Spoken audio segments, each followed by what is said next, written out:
Good evening, everyone. You're in the spotlight with Brian Gardner for this Thursday, January the 25th, 2018. Good to have you all here for our second of two shows this week. Apologize for the late start. I'll explain what's going on later. But as always, as we start off here, let me remind you all of the ways in which you can interact and contribute to our show. Have your voice heard by emailing us at itspotlight411@gmail.com. You can also follow us and tweet us at itspotlight411. Remember to use the hashtags, hashtag itspotlight411, or because tonight is an all wrestling show, hashtag ITS Wrestling.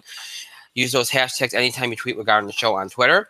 And, of course, you can find us on Facebook. Just search for In the Spotlight 411 on Facebook, and then make sure that you like our fan page. All right, so a couple of things first before I get into what's going on here and why I'm so late and all that stuff. First of all, we had two important deadlines tonight. They were supposed to be at 9 o'clock from Eastern time. So those of you that did not get, maybe you were a little late in getting them in, you got a little bit of a reprieve. We had two deadlines at 9 o'clock p.m. Eastern time tonight. Those deadlines both apply to the 8th Annual In the Spotlight Film Awards, which will be taking place this coming Tuesday, January the 30th at 9 o'clock p.m. Eastern time. What was due at 9 o'clock p.m. Eastern tonight was the winning ballots for the In the Spotlight Film Awards and the live award nomination submissions for those awards that we voted on live during the broadcast on Tuesday. Both of those were due at 9 o'clock Eastern time this evening, both by email only. Remember, you can only submit by email only. And from what I'm told, as far as the winning ballots go, we got them all. So at least we know that's dealt with. And I think we might have got them all before 9 o'clock, but whatever. And as far as nominee submissions, 9 o'clock p.m. Eastern was the deadline. But again, we're starting late, so you pretty much got an extra hour. So, anybody that, got them in the last hour, you will still count. You got a little bit...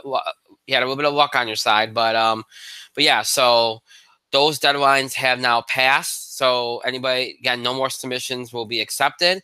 That is it. And now it's just time to tabulate all the results and see what we get on Tuesday. So for the live voted awards, we'll do what we always do. We'll start the show off by announcing the nominees for the live voted awards, and we'll give you about an hour to vote on them by email, Facebook, and Twitter. And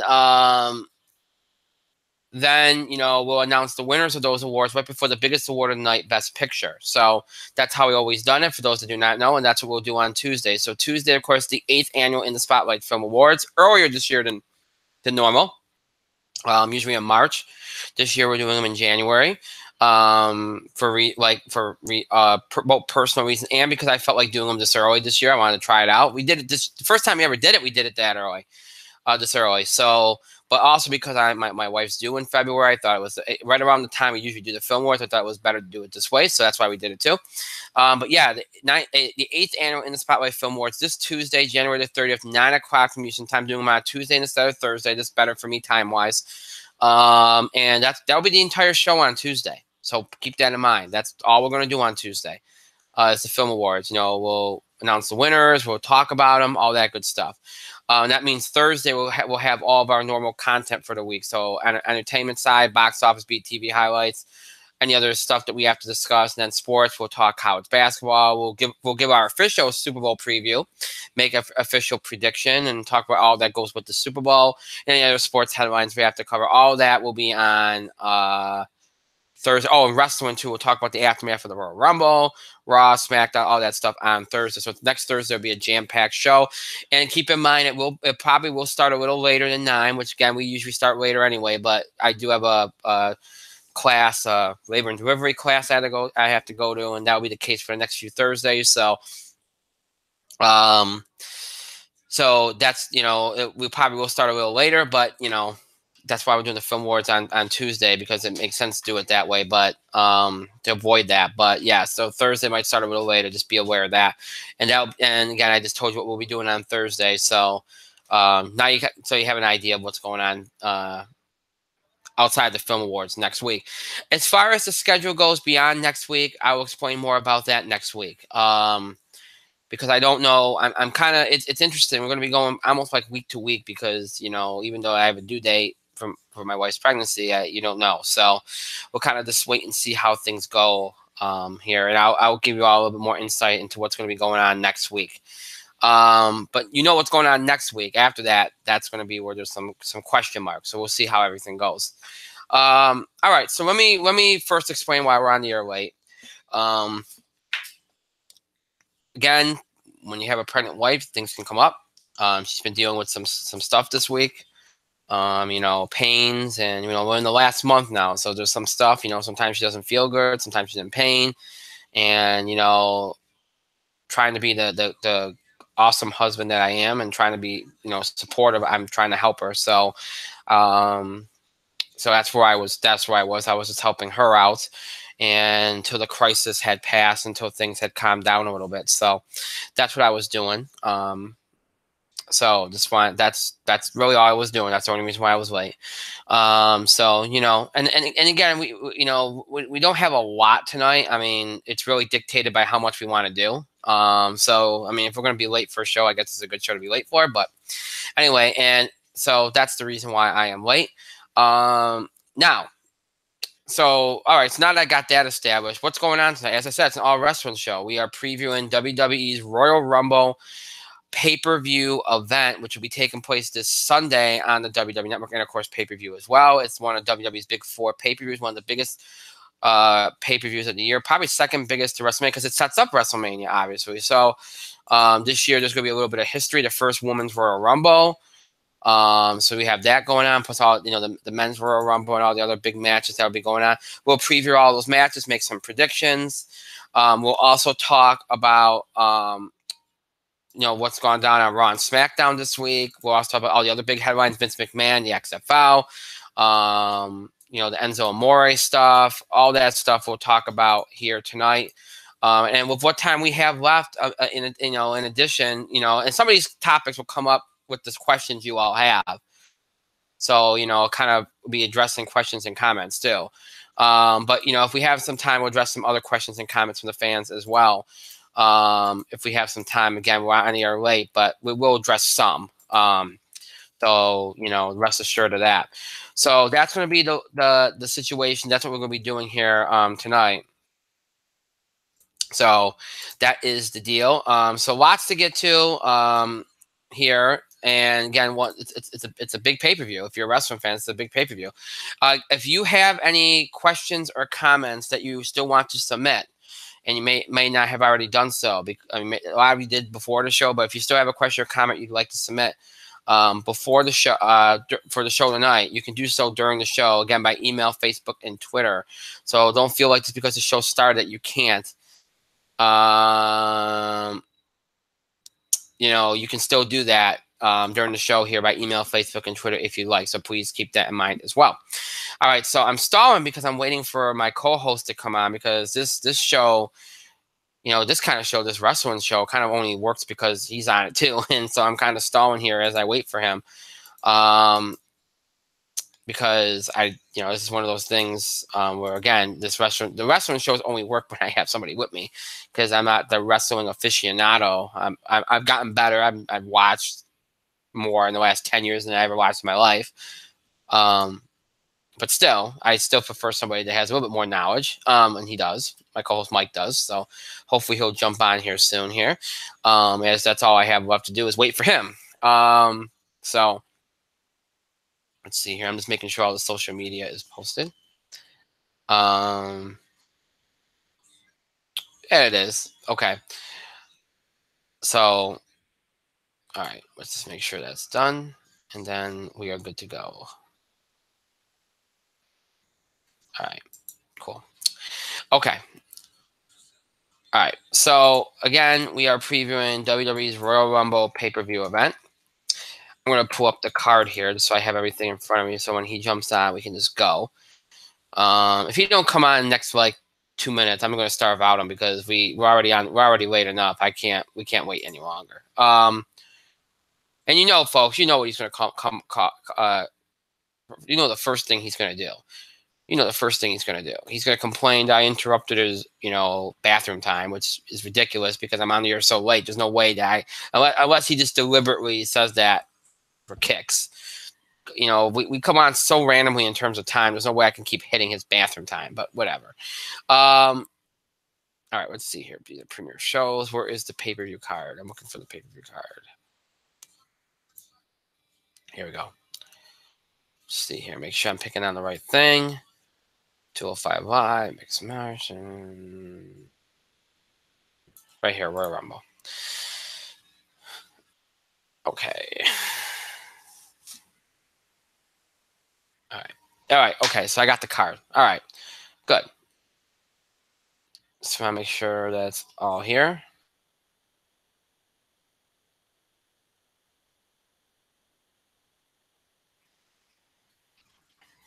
All right. So a couple of things to keep in mind here as far as the card goes. Before Mike comes on, let me first bring this up.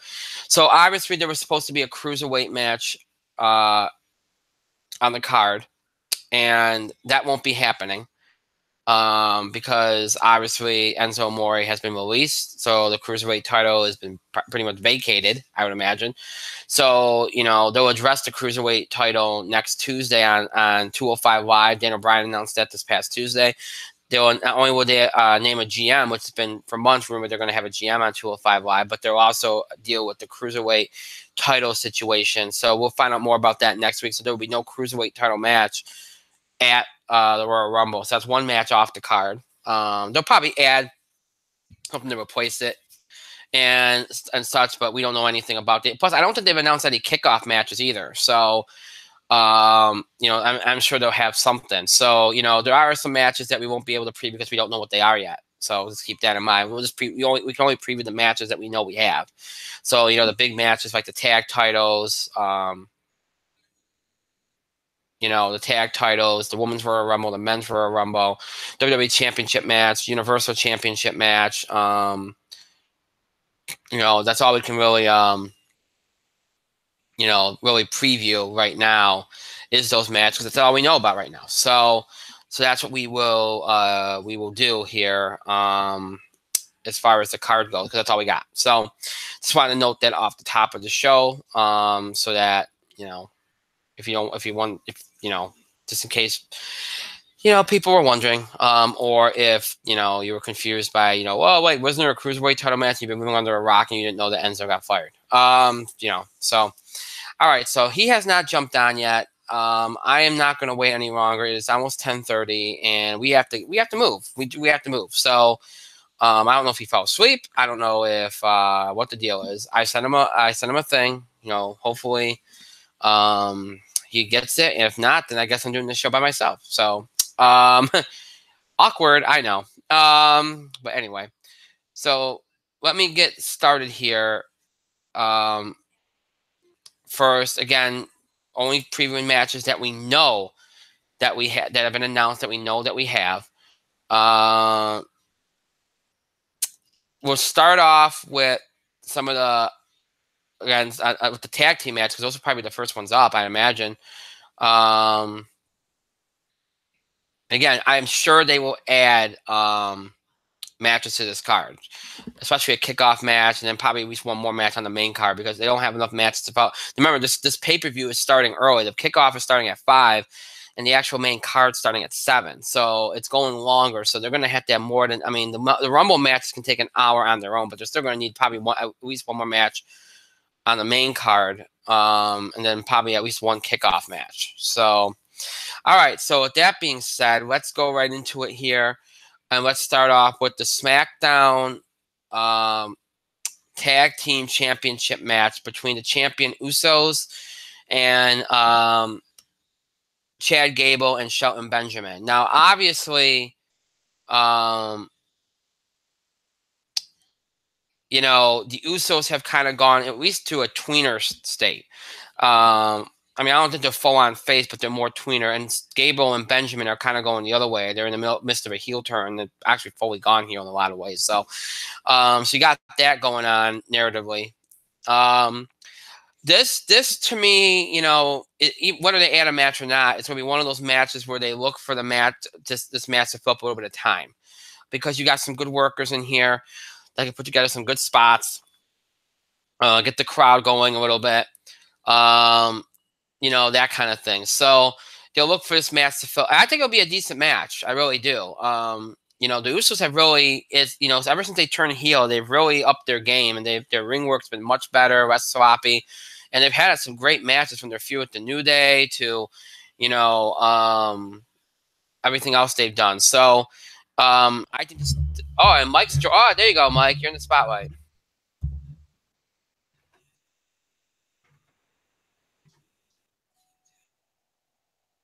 Maybe.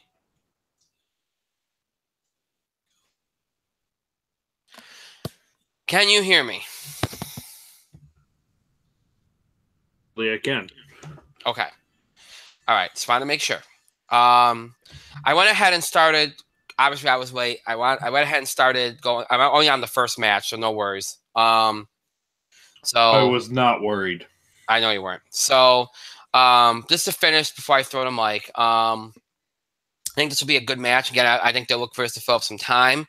But I do think I get the suspicion that the Usos will probably retain here because I think the long-term plan is for the New Day to probably get them back at WrestleMania off the Usos because they really like that feud. And I think that they're not really completely blown off of it yet.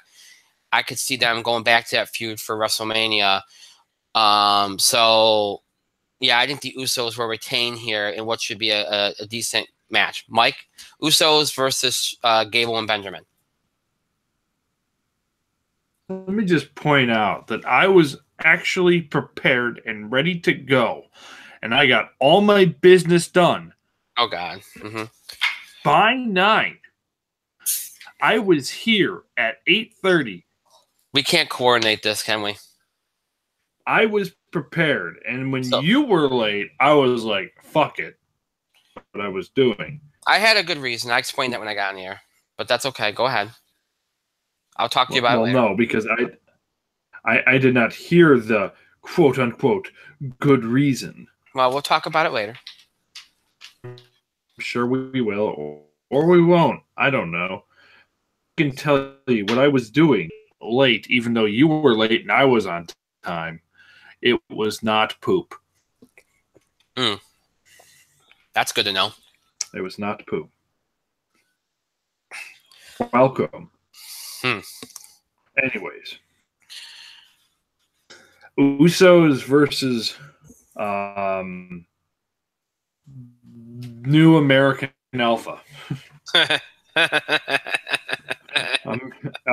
American Alpha Gun. I guess you could call them.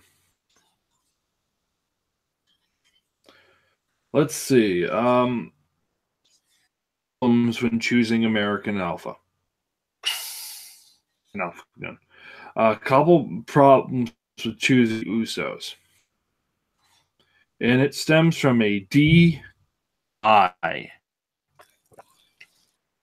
Usos, I think it's Jimmy Uso suffered.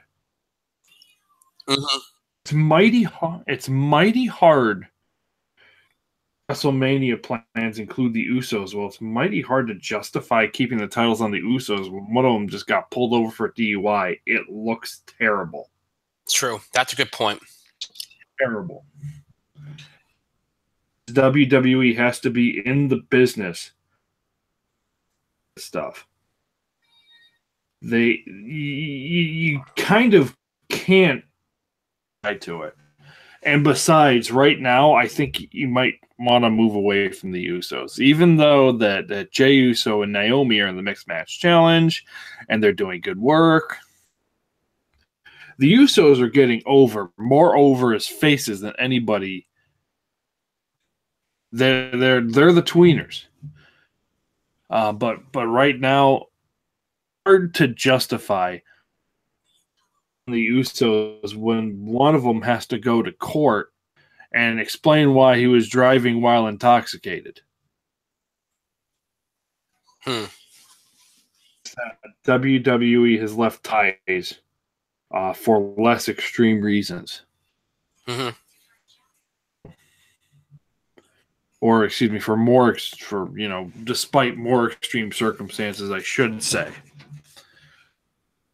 I kind of want to pick an Alpha Suzuki Gun, Benjamin and Gable. Now, it wouldn't surprise me, though, if they're going to keep the titles on the Usos because they'll be like, well, they lost a few times on the build-up. It's what? It's a 2 out of 3 falls match. You can kind of justify the turnaround. Mm-hmm.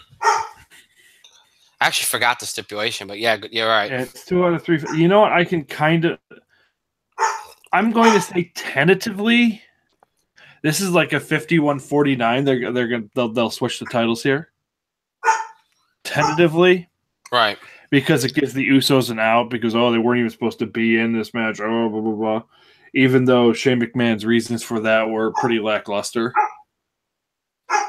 The reasons for the argument against the match, I should say. I'm going to say Benjamin and Gable possibly take it.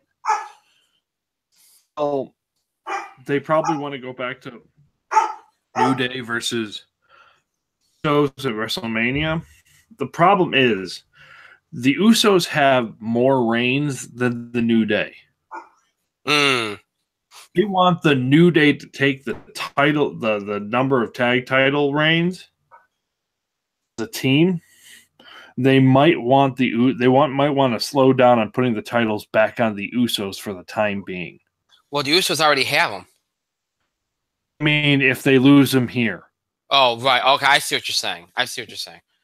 It might behoove WWE to take the titles off the Usos and then de-push the Usos a little bit. Right. The Bludgeon Brothers or something. Right, okay. And let another team kind of get those extra reigns that they'll need to get. Right, okay. Some logic, and we all know that wrestling does never takes no logic. No. So using some logic, I am tentatively picking Gable. Okay. 51-49 kind of pick. Like, I'm not super confident in it, but best decision thing. And plus, you probably want a more like heel team. Yeah. Get it. And Benjamin and Gable are doing some decent work as a heel team. So I'm just saying there are reasons for it. No, I understand. And you're right, especially since the Usos are going more face, you'd be better off if you want the New Day to have a glory moment, having more of a heel group to take it off of. And you don't have to worry about them not having a good match. Yeah. Because Gable and Benjamin are more than capable of providing a good match. Right. I mean, the one thing I will say is to your point about, the DUI and everything. It's interesting because they've been running this Universal giveaway, Universal Studios trip thing with the Usos and Naomi, and they have all these ads and everything. And they really, I thought after the DUI they would kind of back off on that a little bit, and kind of like because it's a PR thing, but they haven't, and they've kind of been going business as usual. So it makes me wonder if they're really that bothered by it. But who knows? Well, I mean, Excuse me, it was Jey Uso, not Jimmy. Right, it's only one of them. So I mean, maybe that's I don't know. You raised some good points. That could be an impact there, and they might be like, well, to stay away from it completely, let's take the titles off of them. I could see that. Now that doesn't mean you take away the promotion. No, but I could see them taking the titles off just to kind of limit exposure and that kind of thing. But yeah, that's a good point. All right, so that's the first tag match. The next tag match that we have for the Raw Tag Team Championship match features champions Jason Jordan and Seth Rollins, Weird Team, versus The Bar, Sheamus and Cesaro. Mike?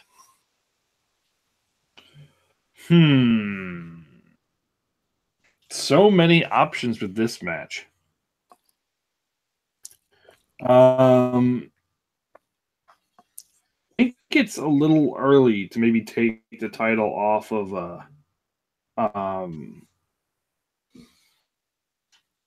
and Jordan.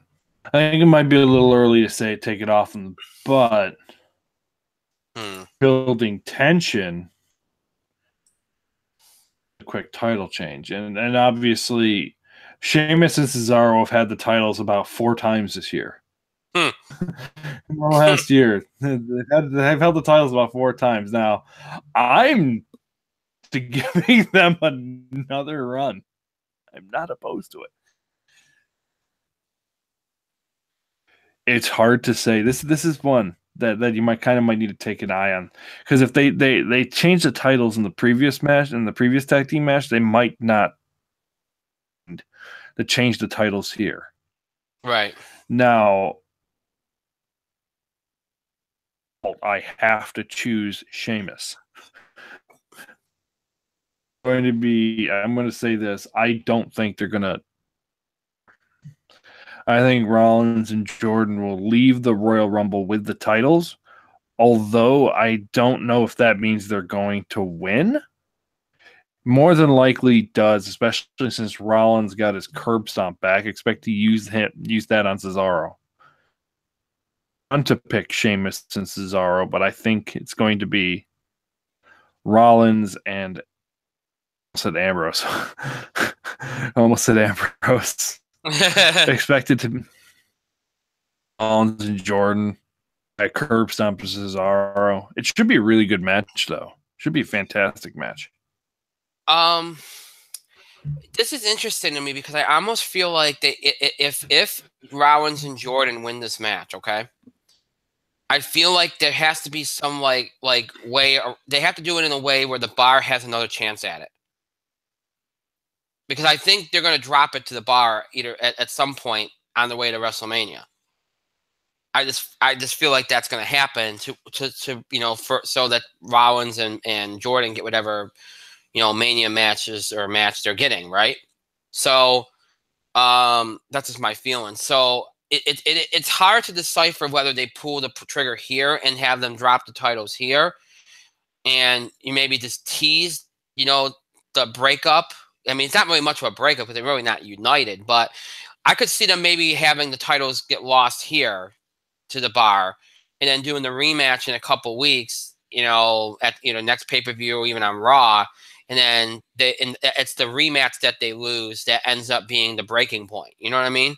Like this ends up being just a little misunderstanding and they get their rematch. And then that's when the full on, end of their little mini run happens. So I'm going to go with that actually, because I don't think that they're going to I don't think they want to keep this going much longer as we see the stage of it. This is going to be a cool match. And I think that, and I think that, again, this is going to be, the two tag matches are going to have to fill up some time, especially if they don't announce another match, but I think they will announce at least one more match for the main card, or have something added. But this will have to fill some time. I'm going to go with the bar winning the titles back here.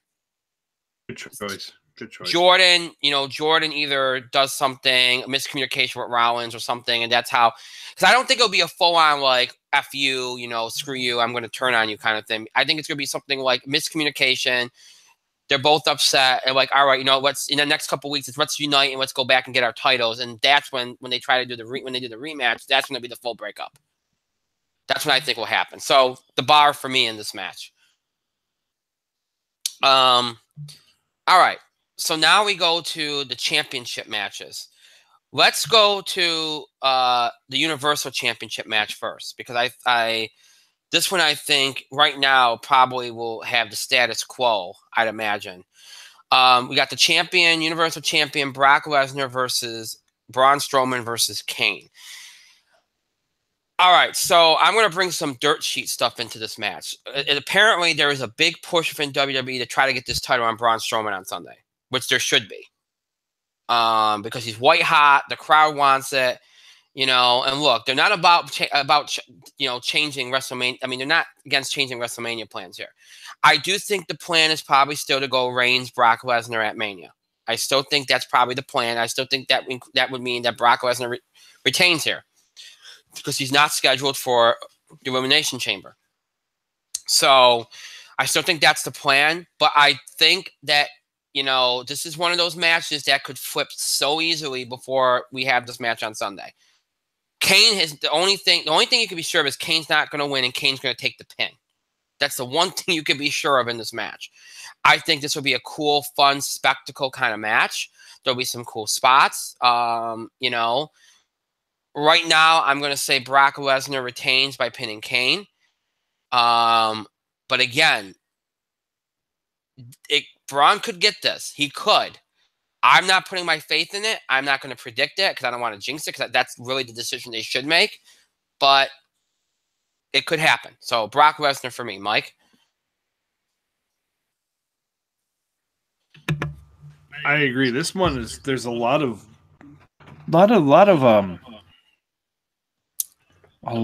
kind of mystery surrounding this one.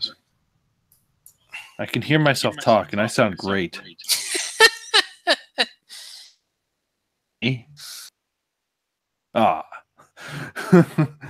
That being said,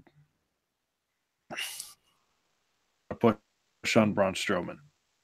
Because here's the thing with Braun Strowman. Braun Strowman is your failsafe. Braun Strowman wins the title. He's white hot now. Crowd supports him. Great. If the crowd turns on him, they don't get their internet darling with the championship. So what? Braun Strowman's supposed to be a heel anyway. He's a juggernaut. He runs through everybody regardless of alignment. Braun Strowman is the most effective tweener they've had, and by being that tweener, whatever you want with him. If you throw him up against Roman Reigns, well, Braun Strowman is going to get cheered out of the building. Up against Daniel Bryan, well, Braun Strowman is going to get booed out the building. And either way, that's fine because it doesn't change anything about Braun Strowman. And I think that's worth noting.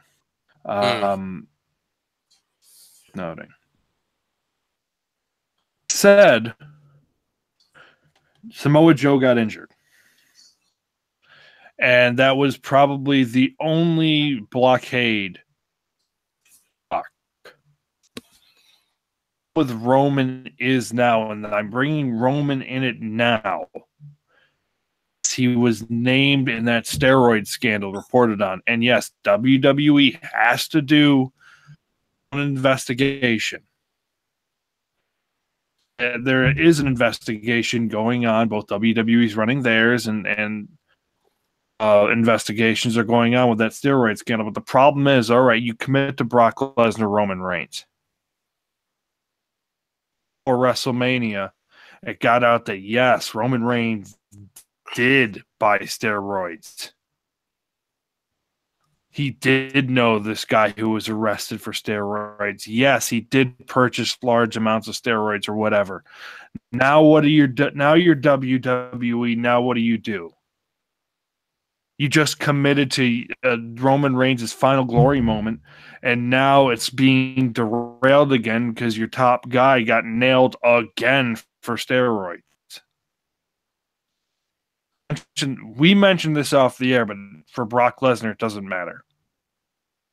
We've already applied that Brock Lesnar is beyond a scandal. He already got hit with a scandal in UFC, WWE. It doesn't matter. So, can you run that risk of Brock Lesnar versus Roman Reigns when there's already this cloud of doubt? Right. There's already this cloud of doubt around Roman Reigns. Because if Brock wins, that match at WrestleMania is 95% Roman Reigns. Roman's last shot. Or you go with Braun. Either you go with Braun in the Rumble, and that's an option if he loses here. Braun here with the title. Have Brock chase. Same kind of thing. Now, both of those options have their pros and their cons. Because Braun will be walking into WrestleMania with the title, but who's his challenger? Well, it'll probably be Brock Lesnar or Roman Reigns. Probably not Roman Reigns. Probably Brock Lesnar. Braun, his final glory moment there, because let's face it here, regardless of what happens, Kane is getting pinned. That's the only reason why Kane is in this match. I mean, there's like a 0.1% chance Kane gets the win just for the lulls. Someone's like, "Ah, do you know who needs the title right now? Kane. Because we gotta make him mayor. Damn it." that would piss everybody off. Although I don't know if anybody would really be upset with that. Yes, if he pins Braun Strowman, there would be people upset with that. Yeah, but it'd be really good for Kane. But Kane's in it to take the pin. Pros and cons of Braun Strowman have to walk into WrestleMania with the title, and no battle with Brock Lesnar's there. Braun Strowman walks into WrestleMania as the challenger, and the final battle with Brock Lesnar is there. Either way, I think Braun versus Brock is your final money match. So honestly, if that's your goal, if Braun versus Brock is your goal, I think it's guaranteed as if Braun wins, then the Universal title is going to be in a really meaningful match without any cloud of doubt.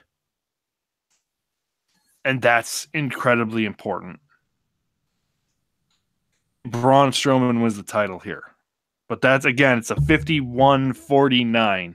All right, it's a 51-48 because I'm leaving the 1% chance that Kane actually wins the title. So 51-48 and 1% chance that here. Now, but that's the thing. If Brock wins, you can wholeheartedly expect is Roman Reigns versus Brock Lesnar. And WWE is sitting in the background praying to God that nothing comes of those steroid accusations. Because if they commit to that match, something's going to happen with that. Yeah. Make that bed, you lie in it. Braun. I'm going to go with Braun. Mm-hmm.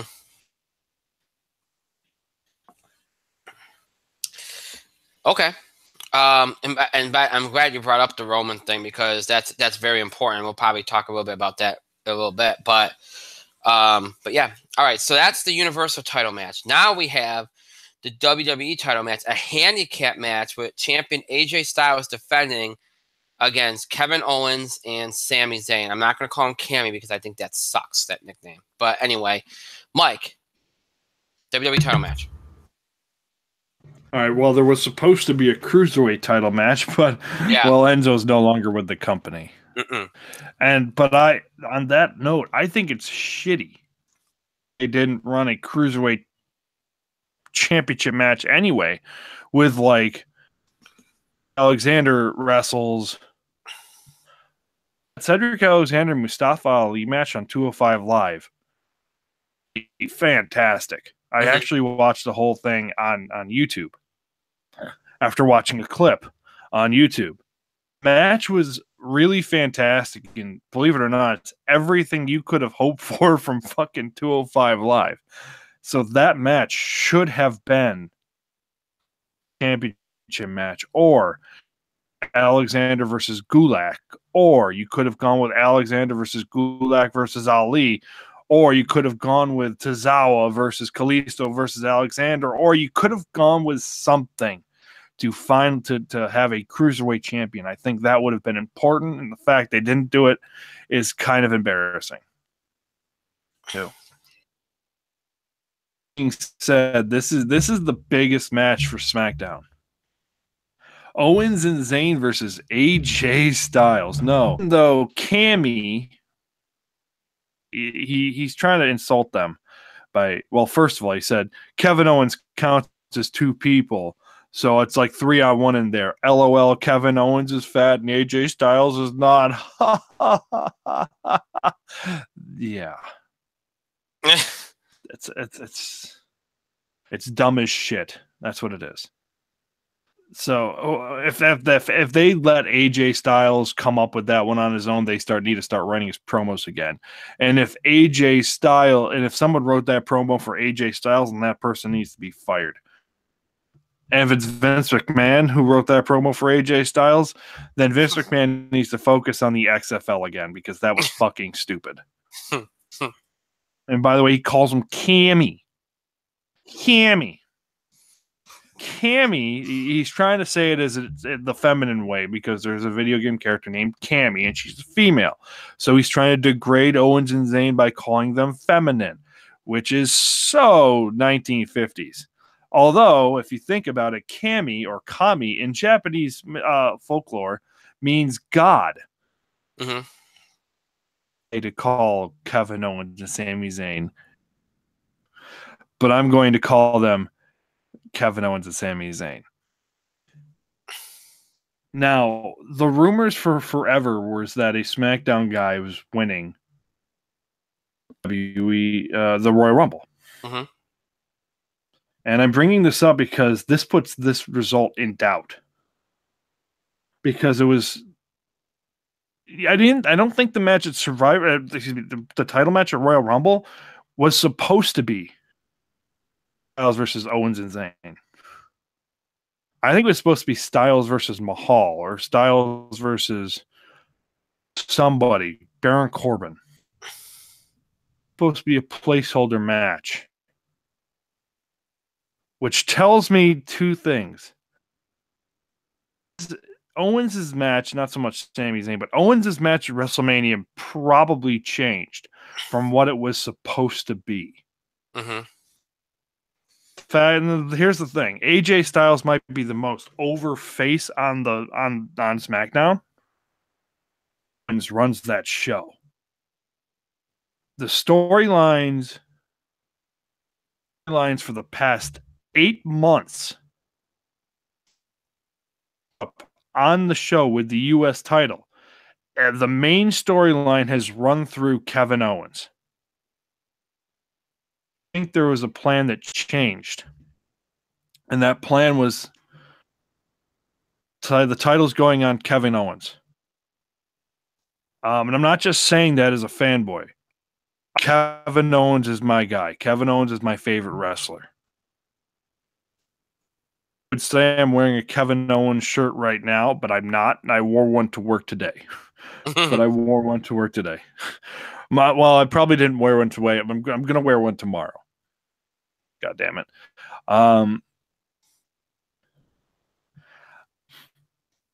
I don't know if SmackDown's going to win the Rumble now.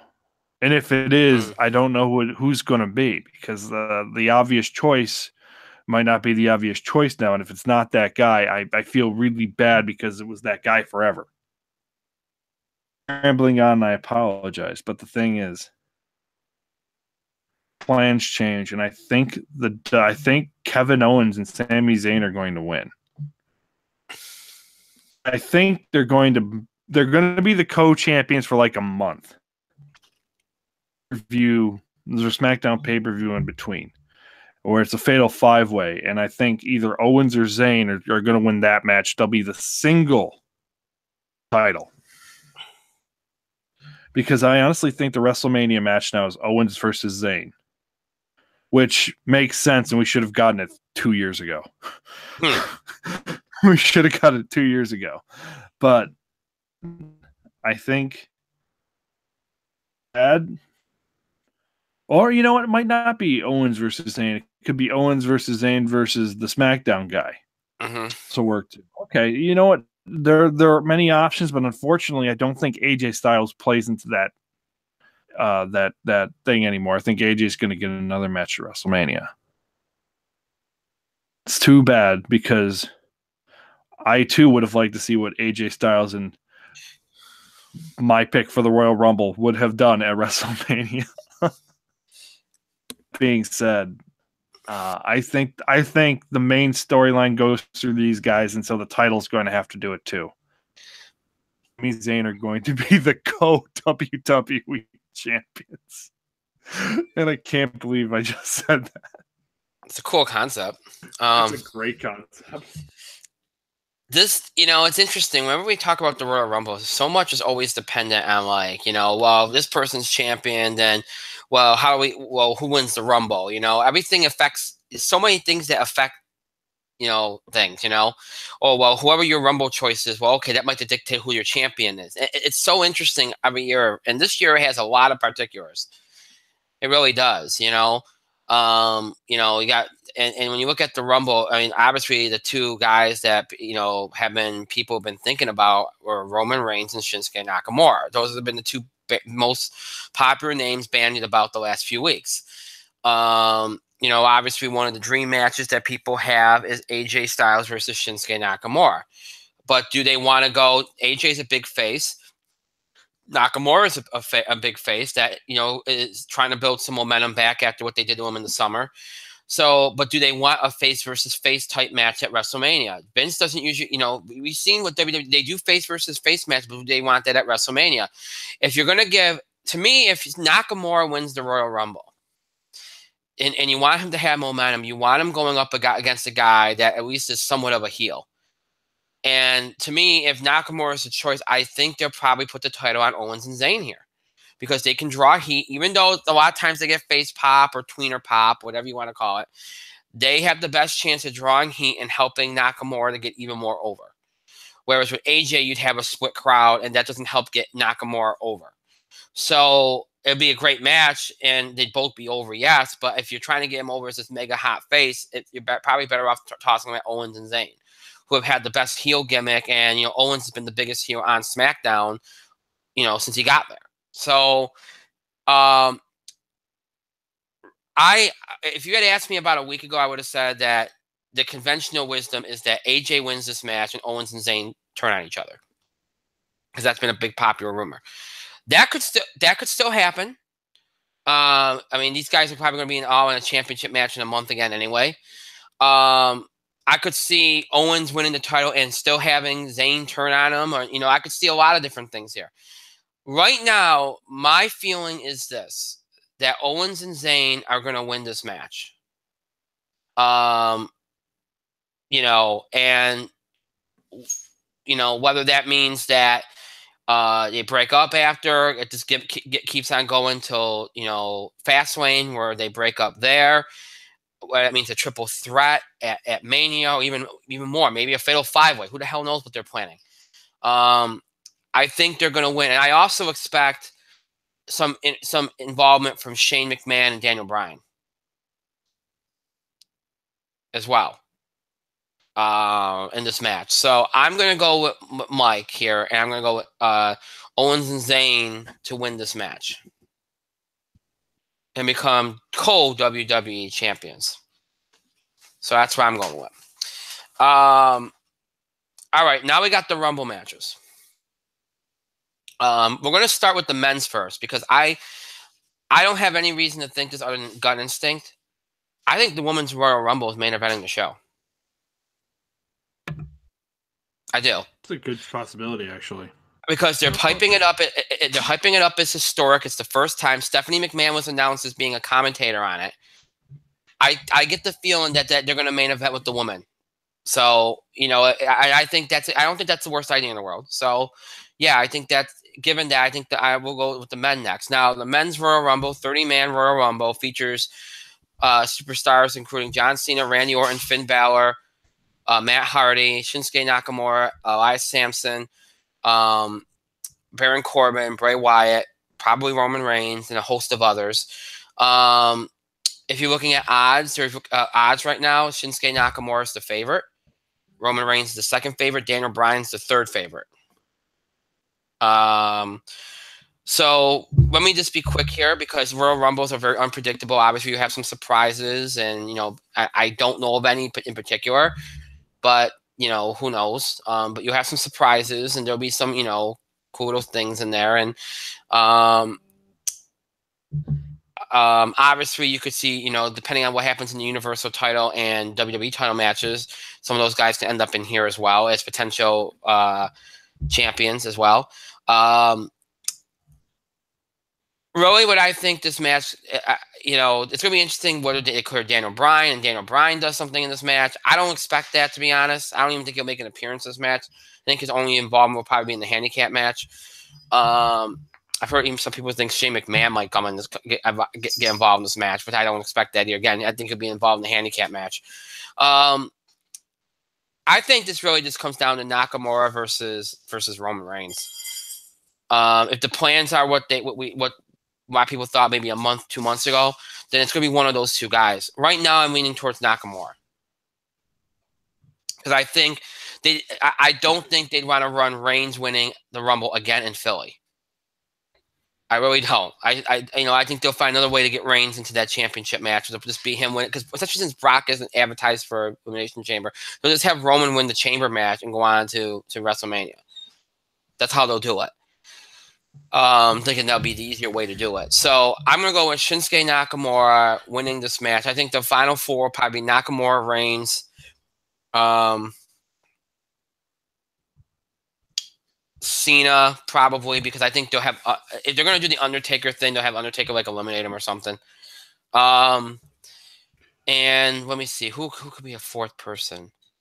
If Strowman's in it, it'd probably be Strowman, but if not Strowman, I could see it being like Finn Balor.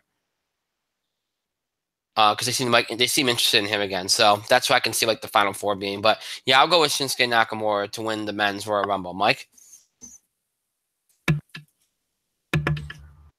All right.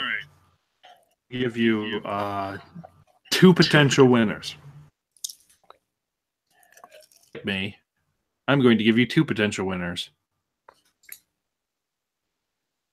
I expected to hear myself talk again. So, two potential winners. I think, first of all, what happens is going to determine what happens in the Rumble. What happens earlier in the night, especially.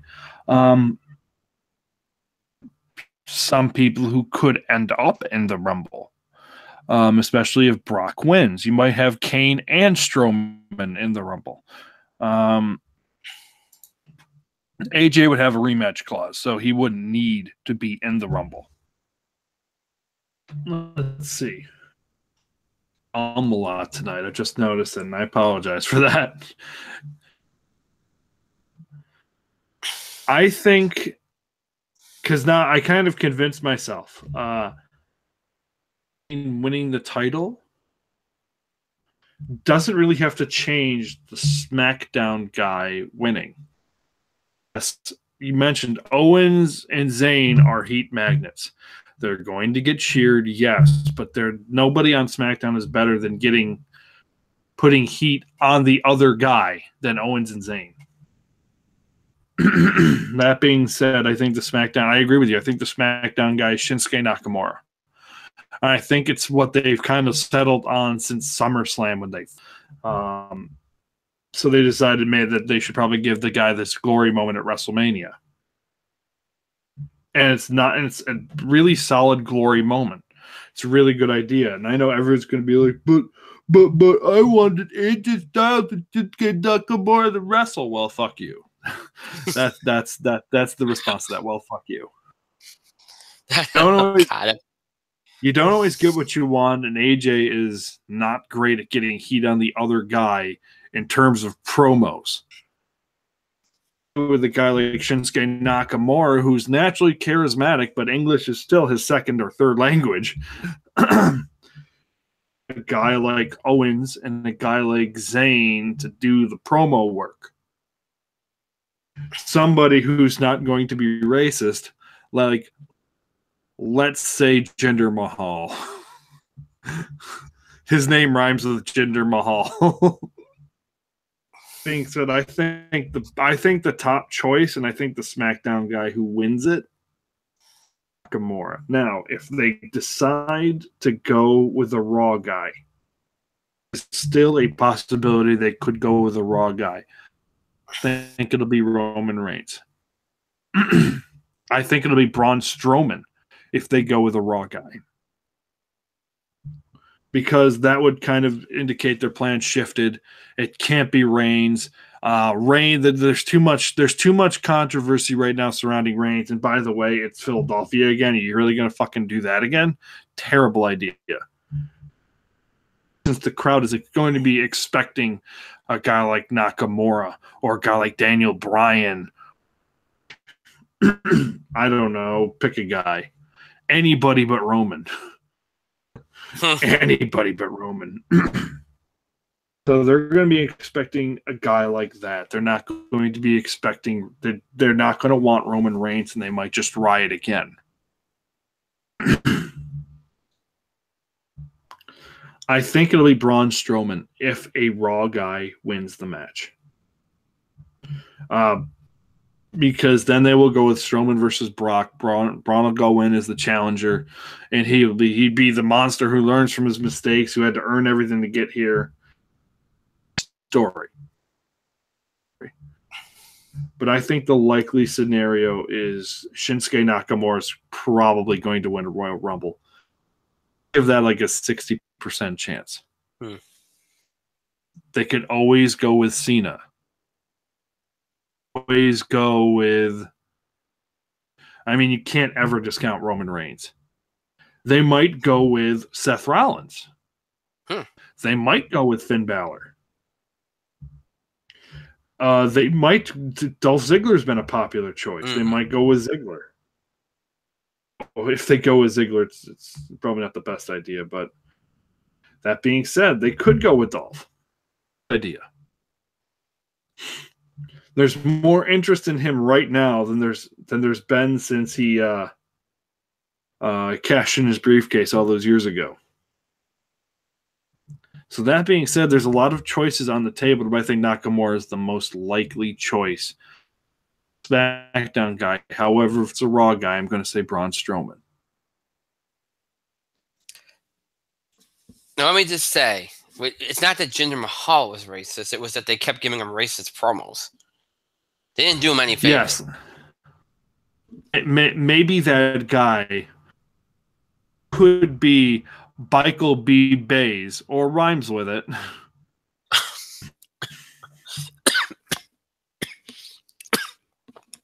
Maybe that guy should write the promos.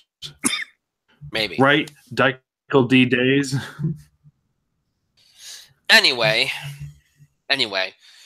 we have one more match. And again, I think this will be the main event of the show. The first ever women's Royal Rumble match, which will feature the same rules as the men, will feature 30 entrants.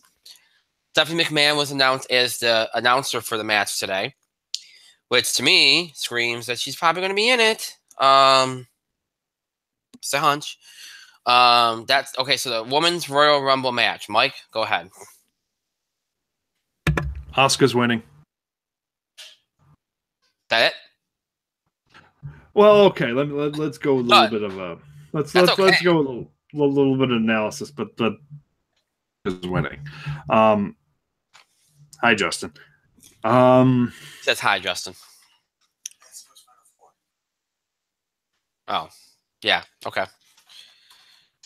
The choice is Ronda Rousey. Ronda Rousey it's been leaked that Ronda Rousey may have signed a deal to be in the WWE to work a match. And that's all well and good. Ronda Rousey, I don't think she'll be involved.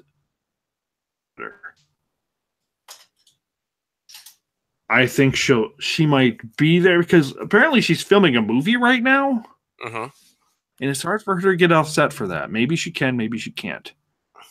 And that's something that's been lost in the Ronda Rousey shuffle, that she's been filming a movie at the moment. But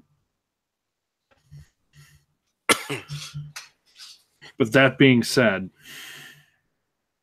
it's hard to see anybody else other than Ronda or Asuka winning. Yeah. Because they might have said that the Battle Royals don't count towards Asuka's undefeated thing, as lost in a Battle Royal before in NXT.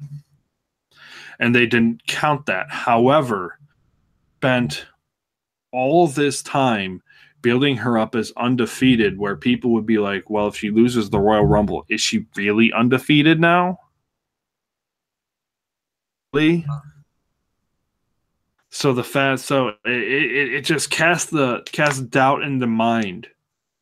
Asuka is, if she loses the Royal Rumble, it's part of her mystique now. She's undefeated. She's never been beaten in WWE, and she has been nothing less than a juggernaut in the division. So would she really be undefeated in everybody's perception?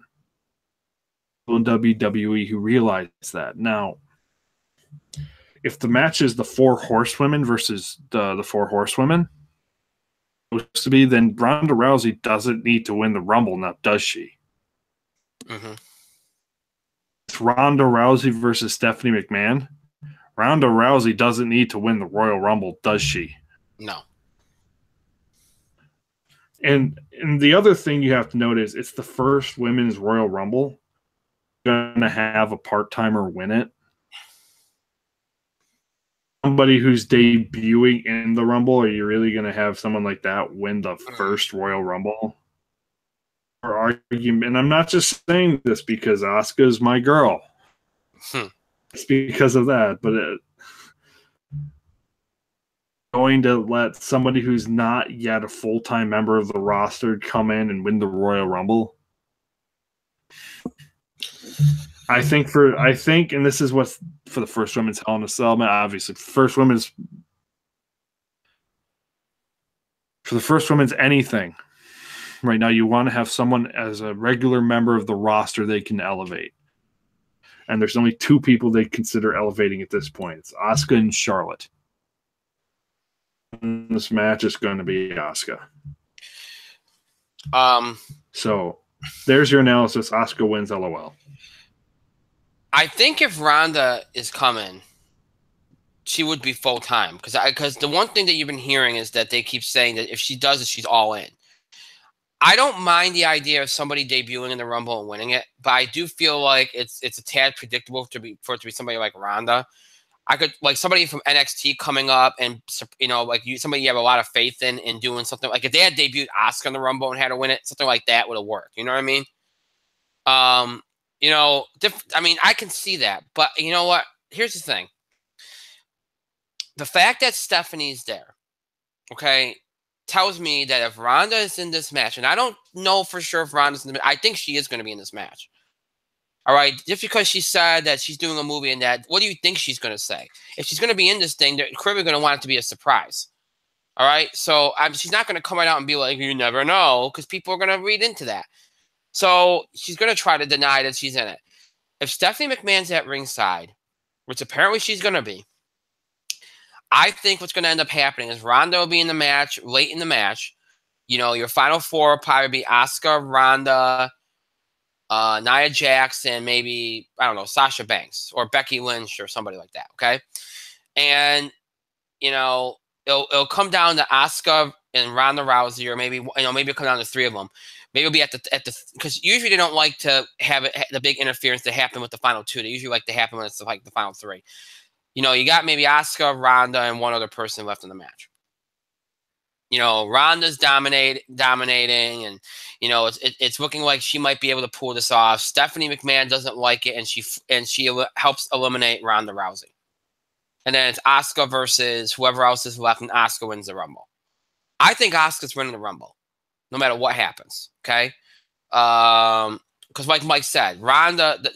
I don't think they want to start Ronda right off with a title match. I think you'll have a bigger match, like 4 horsewomen match, which is the match we've been hearing about for months, or Stephanie McMahon, which we've also been hearing about for months. I think one of those matches will be the match she gets at WrestleMania if she works now. So again, with Stephanie as an announcer at ringside, I think that the natural thing to think is that it would be Stephanie versus Ronda Rousey. That's what I'm thinking.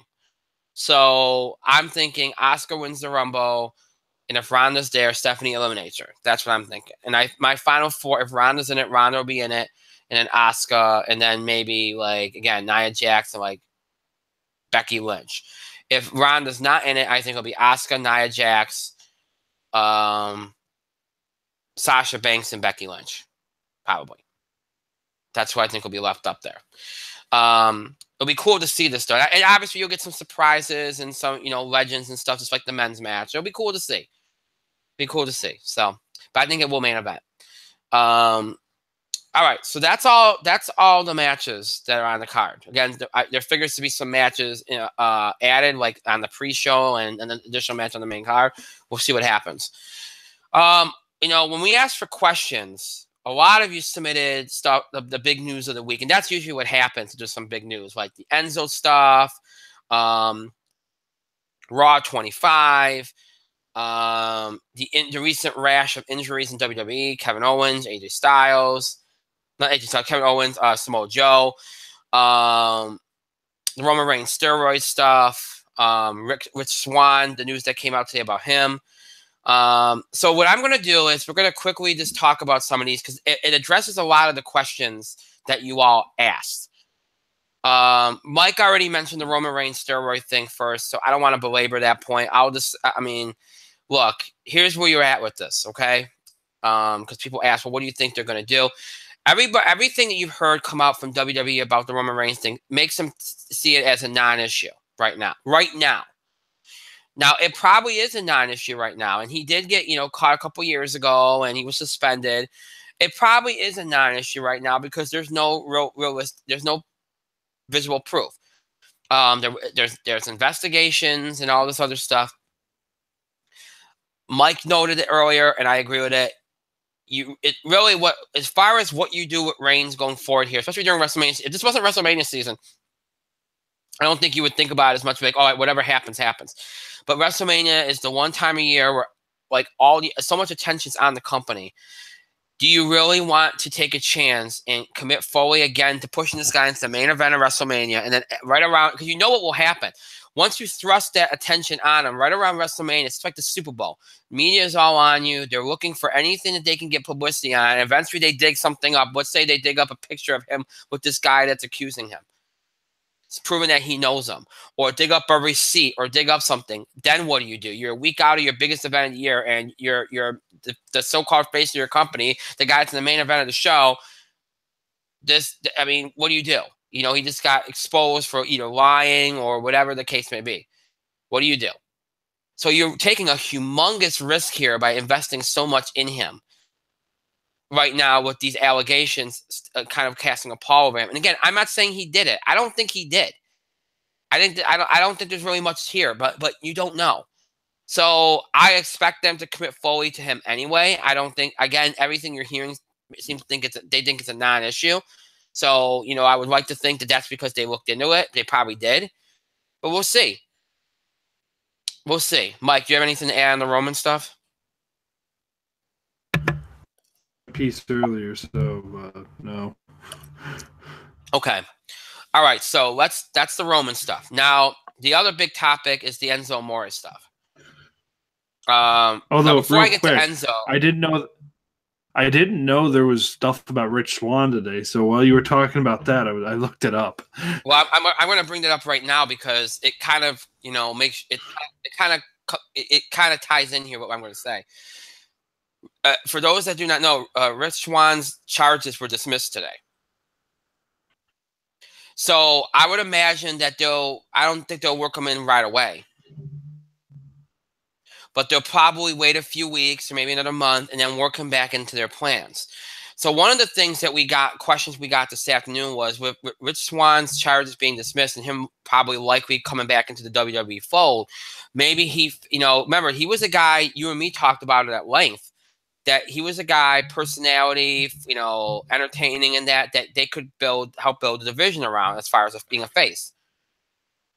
Maybe now they lack a lot of guys with charisma. They lack entertainers. Enzo, whatever you can say about Enzo, we talked about the heat he had even before these allegations and everything. We talked about how he had a lot of massive heat backstage, wasn't well liked, et cetera, et cetera, et cetera.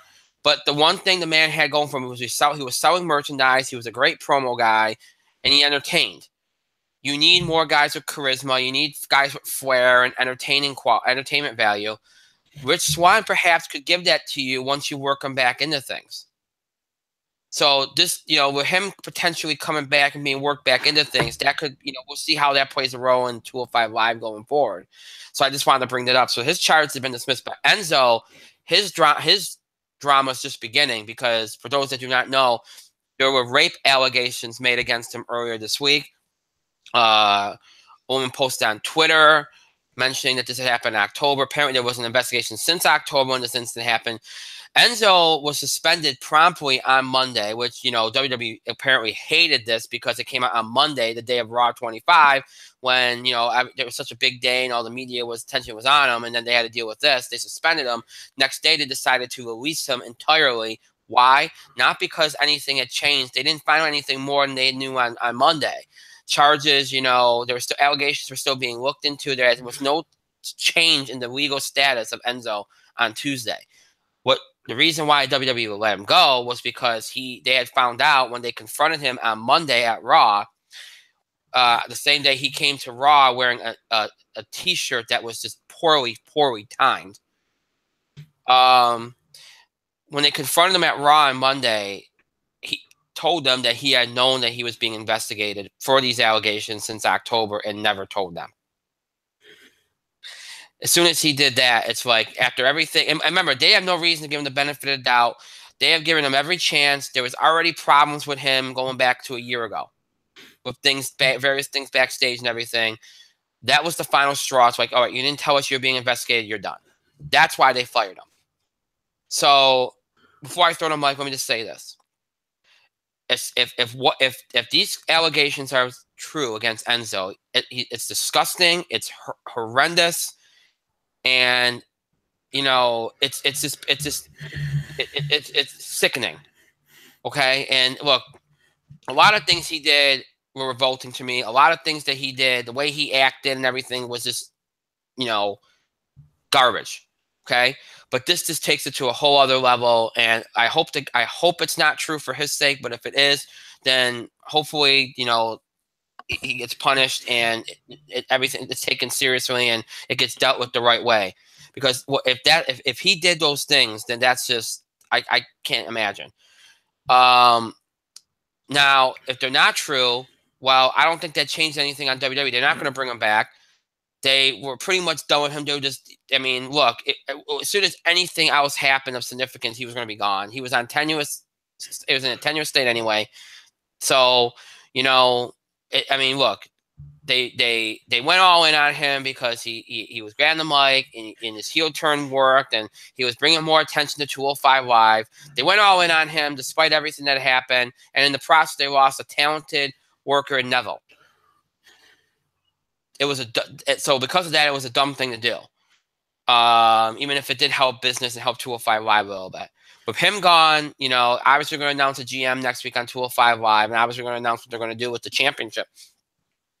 I really hope that they go get Neville back into the company, because obviously he's very important, and it's a shame that they gave up Neville's long reign to Enzo essentially. But I hope they go get Neville back, and hopefully they can salvage what they're doing here, because it leaves 205 Live in quite the spot. But look, again, it's a horrible thing, and we'll see what they choose to do. But now they got Rich Swann.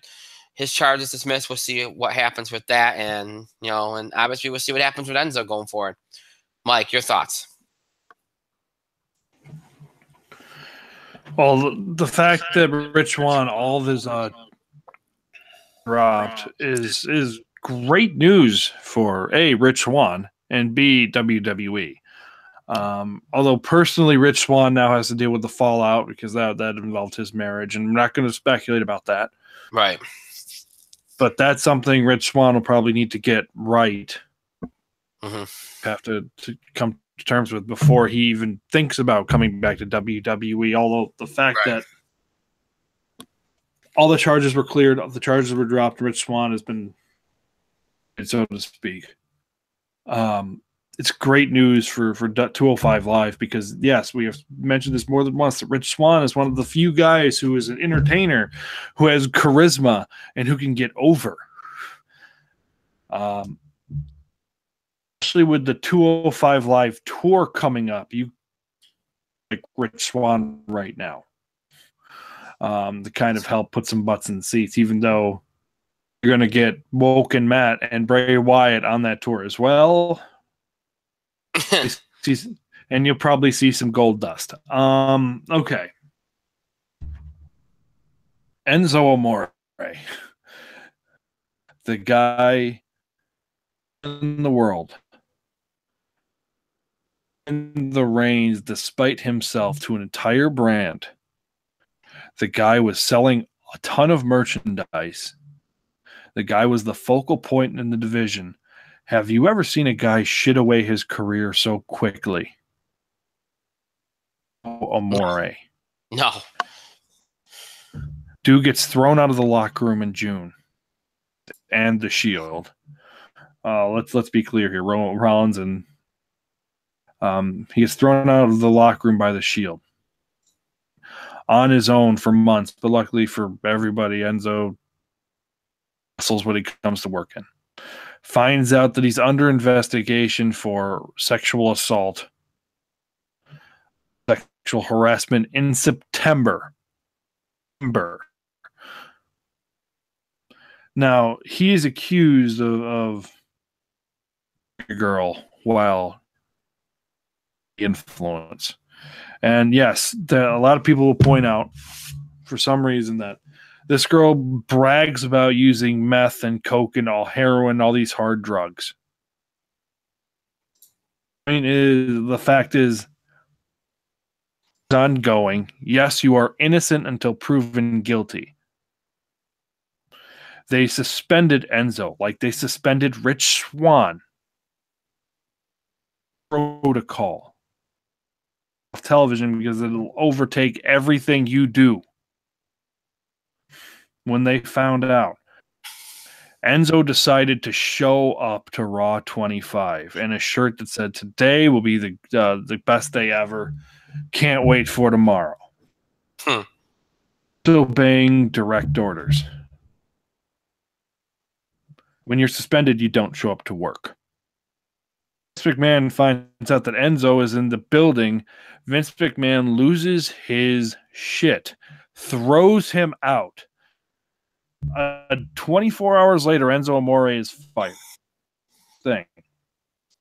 Under investigation for whatever reason, and you are employed, you have a responsibility to inform your employer.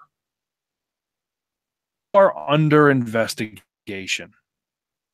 To disclose those terms can and often do result in termination. Business world, more or less, maybe not the slave labor ones, but every major business in the United States of America and Canada, basically all major businesses in first world countries, contain a clause like that. Enzo Amore knew about this investigation in September. WWE finds out about this investigation in January, not from Enzo Amore, but from TMZ. Announced to fire Enzo Amore. He's innocent or guilty. The fact that he was under investigation, not disclose that to his employer, were grounds for termination. Honest here, no, absolutely no support in the back. He was nuclear heat. He had Hiroshima level heat. I mean, he did not care. Enzo had the world, and he, in spectacular fashion, a guy WWE would bring back, even if he's vindicated. That night, he was allegedly at a concert. Didn't do it. It doesn't mean he did it. But the facts are the facts. Look up. I looked up quite a bit of these for whatever reason. It's a fascinating story. That being said, I don't have a horse in that race. If he did it, it's gross, it's deplorable, it's awful. The accusations of rape are awful as well. Point here. Because now that Enzo's gone, yes, 205 Live does hurt, but it kind of paves the way for you to get, I don't know, Neville. Could we get him back finally? That'd be great. If Neville comes back, you have time for Ricochet now. We have, this could be Hideo Itami's moment to shine. Who gets over on his own? Do you know who could be the force of personality on the heel side live? Drew Gulak. At this point, you don't need Enzo anymore. No. I mean, if anything, it'd be WWE needs to seriously invest in 205 Live and its wrestlers and entertainers on 205 Live if it really wants it to survive. You can't half-ass it anymore. You can't rely on a guy like Enzo Amore. You have to invest and you have to build out these guys and make these guys important, or else you're done again. Right. Now, if that's what you get from this, two things. If you're under investigation, inform your employer that it's happening so they know and they can do what they can for you or for them. And number two, it just means WWE has to take some fucking responsibility for 205 Live. That's it. And we'll see. I've heard everybody keeps asking about who the GM might be. From what I understand, the GM is going to be a former WWE superstar that's been gone for quite a while. That's my understanding. Don't know who. Just that's my understanding.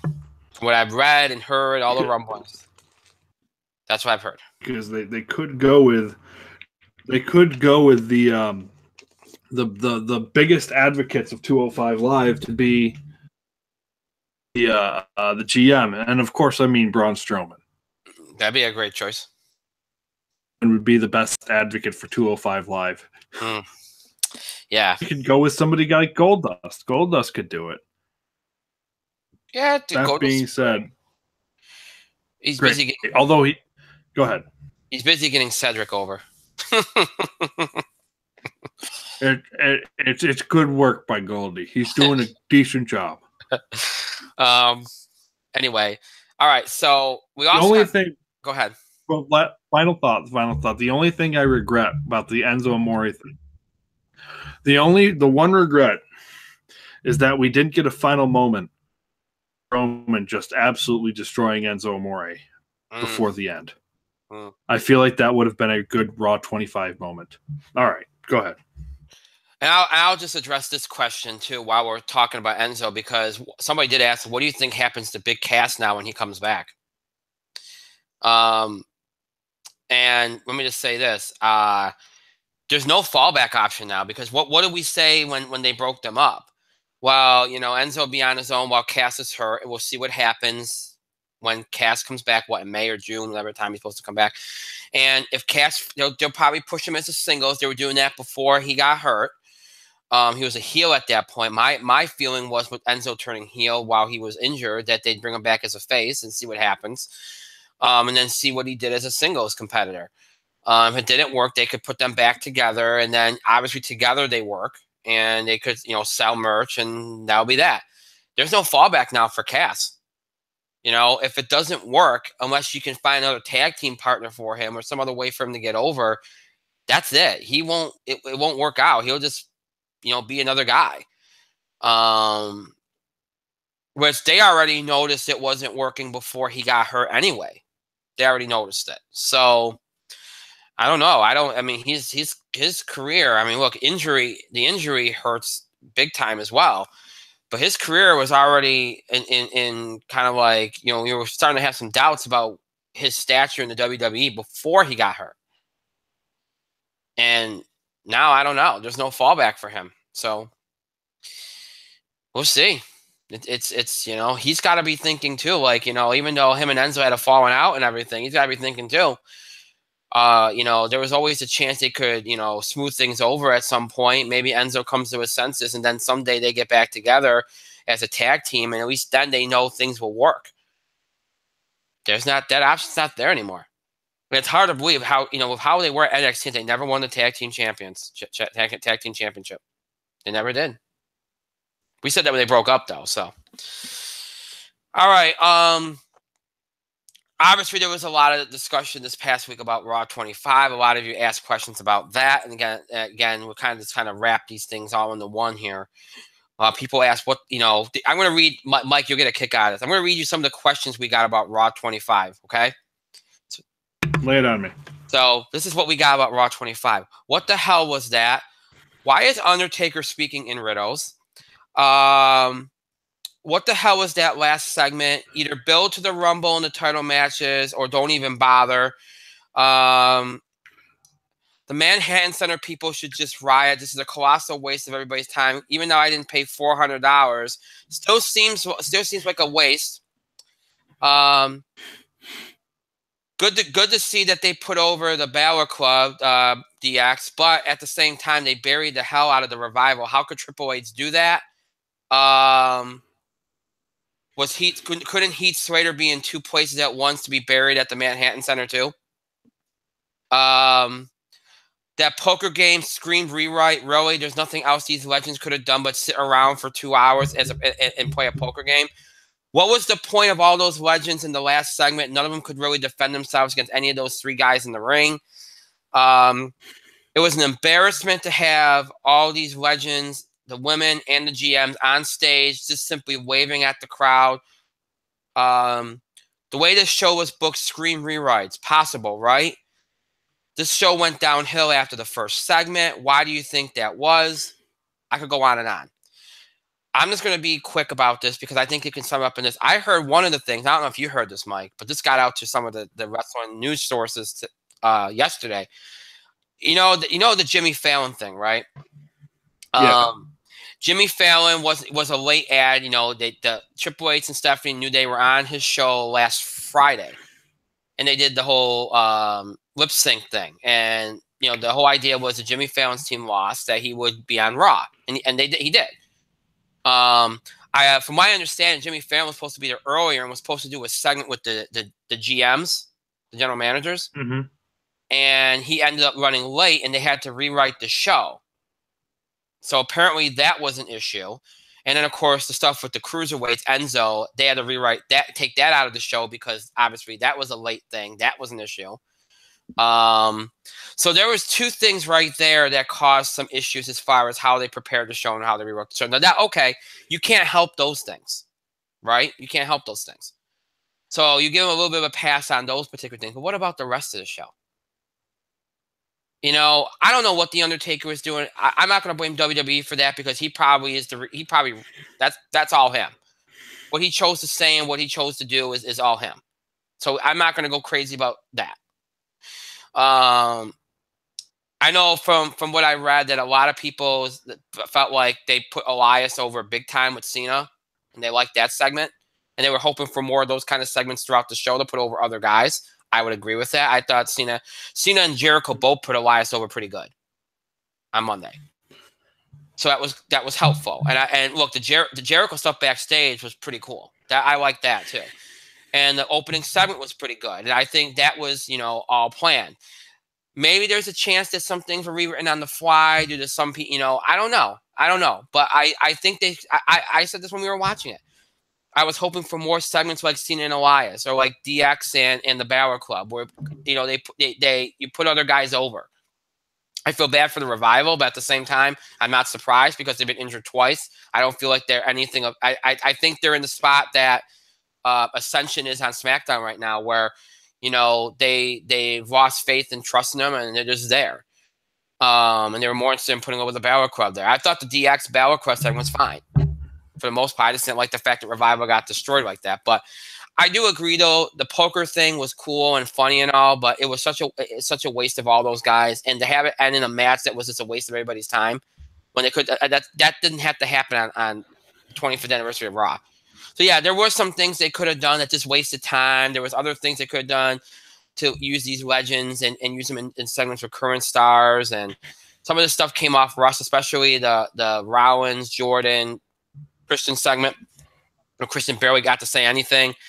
And then, of course, the main event segment with the Legends and Braun and Brock and Kane, that was completely rushed. You can tell they ran out of time. That was just pointless. So I think they had timing issues. I think they had, some things had to be rewritten. It was a mess. And again, the Cena Elias segment with Jericho segment was good. Undertaker, I think you can deal with. The opening segment was good. The DX Battle Club thing was good, and Miz Reigns was good. Other than that, I think it was so underwhelming. That's putting it mildly. So underwhelming, and it's a shame because they hyped the hell out of it, and they got a good number for it, and they were going to get a good number for it. But hey, it's a shame. It should have been so much better. And yeah, having those legends on the stage just waving was that was a bad use of them. It really was. I mean, it's nice to get notoriety, or recognition, but come on. And the best thing about them staying on the stage was Daniel Bryan and Miz's stare down. But yeah, so it was a mess, and it was a mess. Mike, your thoughts?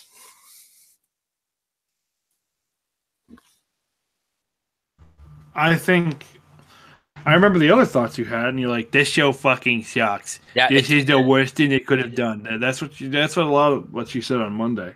Mm-hmm. And the problem is, I don't disagree. Right. The opening segment with Vince and Shane and Stephanie was fine. It's not Stephanie. And Stone Cold Steve Austin. That was fine. It was exactly what I expected. Austin stunning everybody.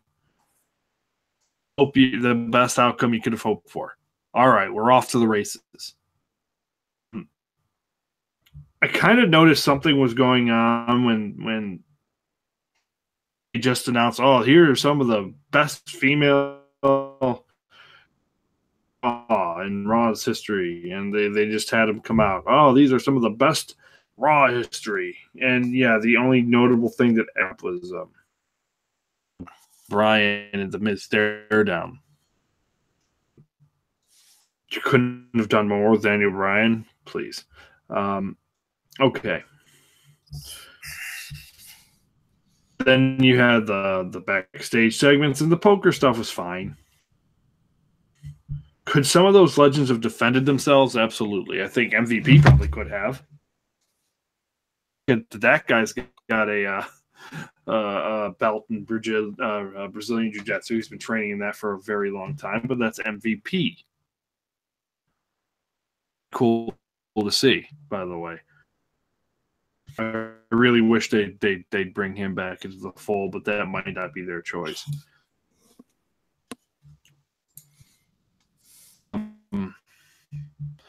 Poker thing was fine. The Titus versus he's there wasn't exactly great. The Dudley Boys coming out and was probably the best possible outcome. By the way, before just to throw this out here, do you know the Dudley Boys segment was originally supposed to be with Enzo? That makes sense. Makes sense. That was the rewrite because obviously. So, but I just wanted to throw that out there. That makes sense, and that which means Cedric Alexander was probably supposed to win. Obviously, he was supposed to win. They relegated all the 205 Live guys to the Manhattan Center stuff. Just matches are there to keep the crowd kind of happy, and luckily for them, they put Mustafa Ali in that match, and the dude can flip. He can also go, but he can flip like a motherfucker, and then that's what they needed. The Roman Reigns Miz match was really good. The right outcome. Miz winning was the right call. It was a good match. Can't complain. Miz showed up at the Manhattan Center an hour later, and I'm pretty sure that was the Miz's call. So good for Miz, man. Good for Miz. The DX stuff was fine. The Fat Balor Club stuff was fine. I don't think the Revival is going to get buried, and I don't think they're going to get ascensioned. But right now on Raw, they're kind of treading water. There's really no place for them to go at the moment because the top heel team is Sheamus and Cesaro. So the Revival are going to be put through the paces, but but we need to remember that team has a lot of value. Okay. The Undertaker segment was weird at the time, and then I watched it back later on, and it was still weird. Why? I'm not sure what the point of that was, but it was there. That it either hinted that he was retiring or hinted that there was one thing that he had left to do. Who knows? That's just long and short. Who fucking knows? Other than that, there was a lot of throwaway segments that you didn't need. It was rushed because it kind of you kind of got the sense that Kane's comeback was kind of excluded for some reason. It felt like Kane was supposed to do something else after getting F5'd, and they totally forgot that he had to do something. So, I don't know. Raw 25 was a weird show, and it wasn't a good weird. It was a not great weird, but there were good moments, and that's, I guess, all you can expect. Yeah. Yeah.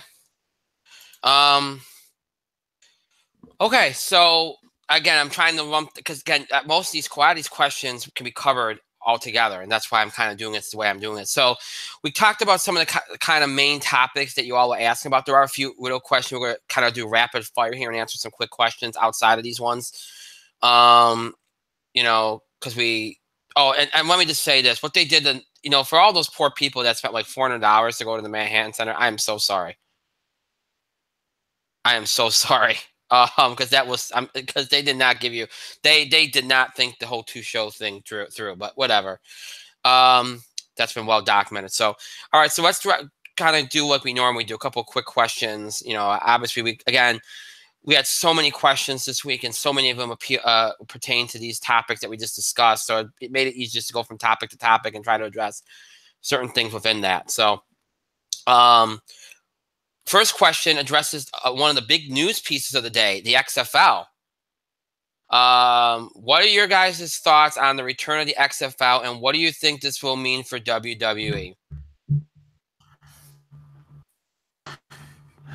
Although, as a lot of people said, with the NFL kind of in an interesting spot right now, thanks Donald Trump and racist, they think that Vince's idea could work, especially if it's not as it was in 2001. Mm-hmm. I mean, there's going to be a lot of more of a Triple H influence on WWE in the next couple of years, especially a heavier Triple H influence.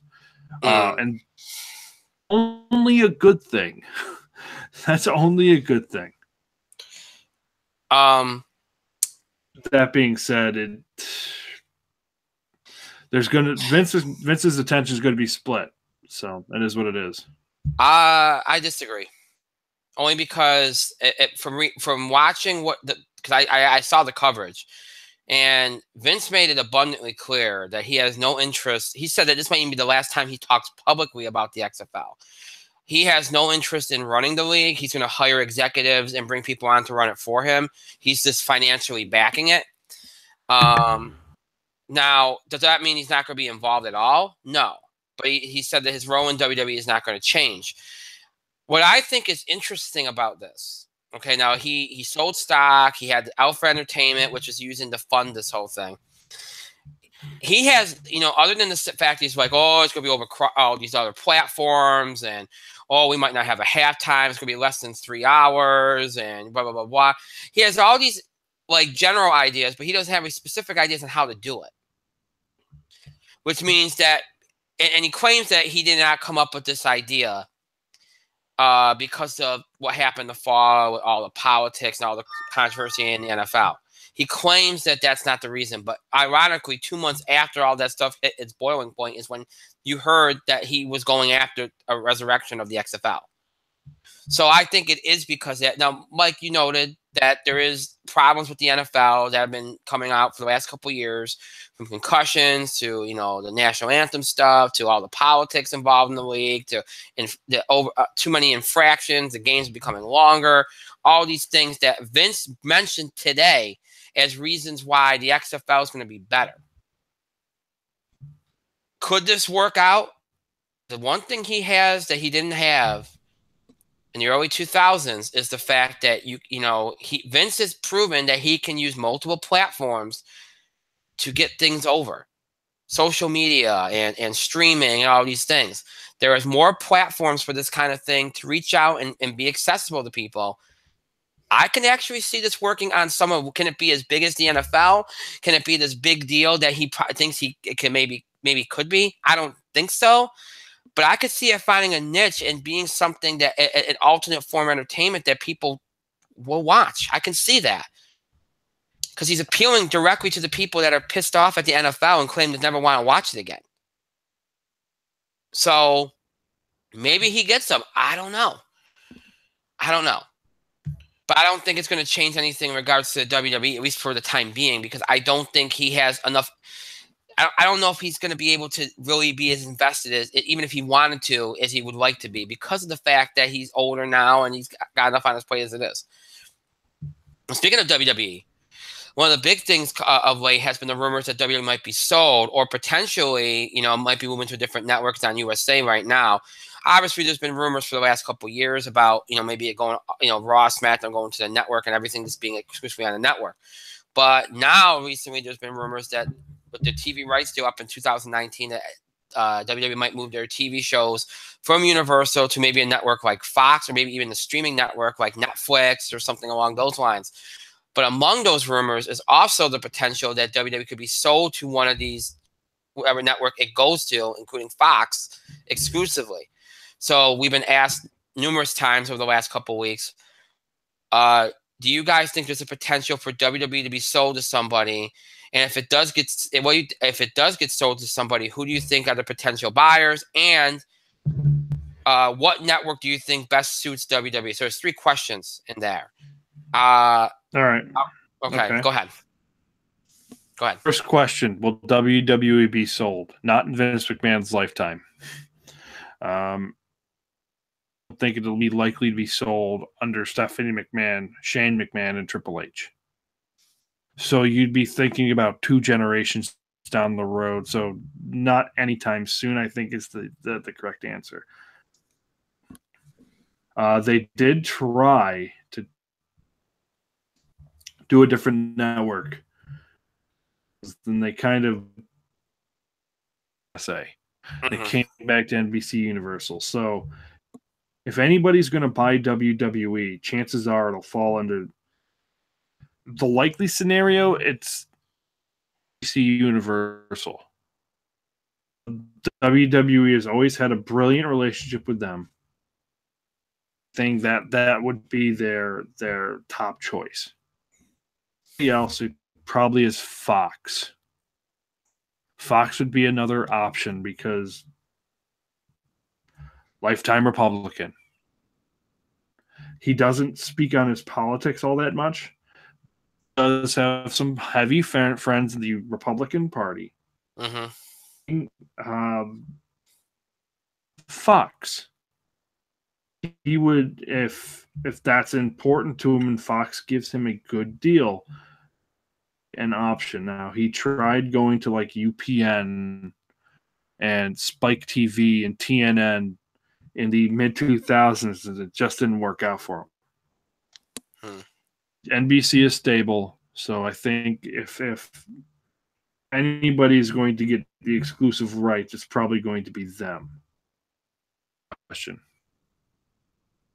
Hang on. I thought you covered it, but hang on. Did I? I don't know. The impact on WWE, who could be potential sellers. And I think you pretty much covered it. All right. Your analysis.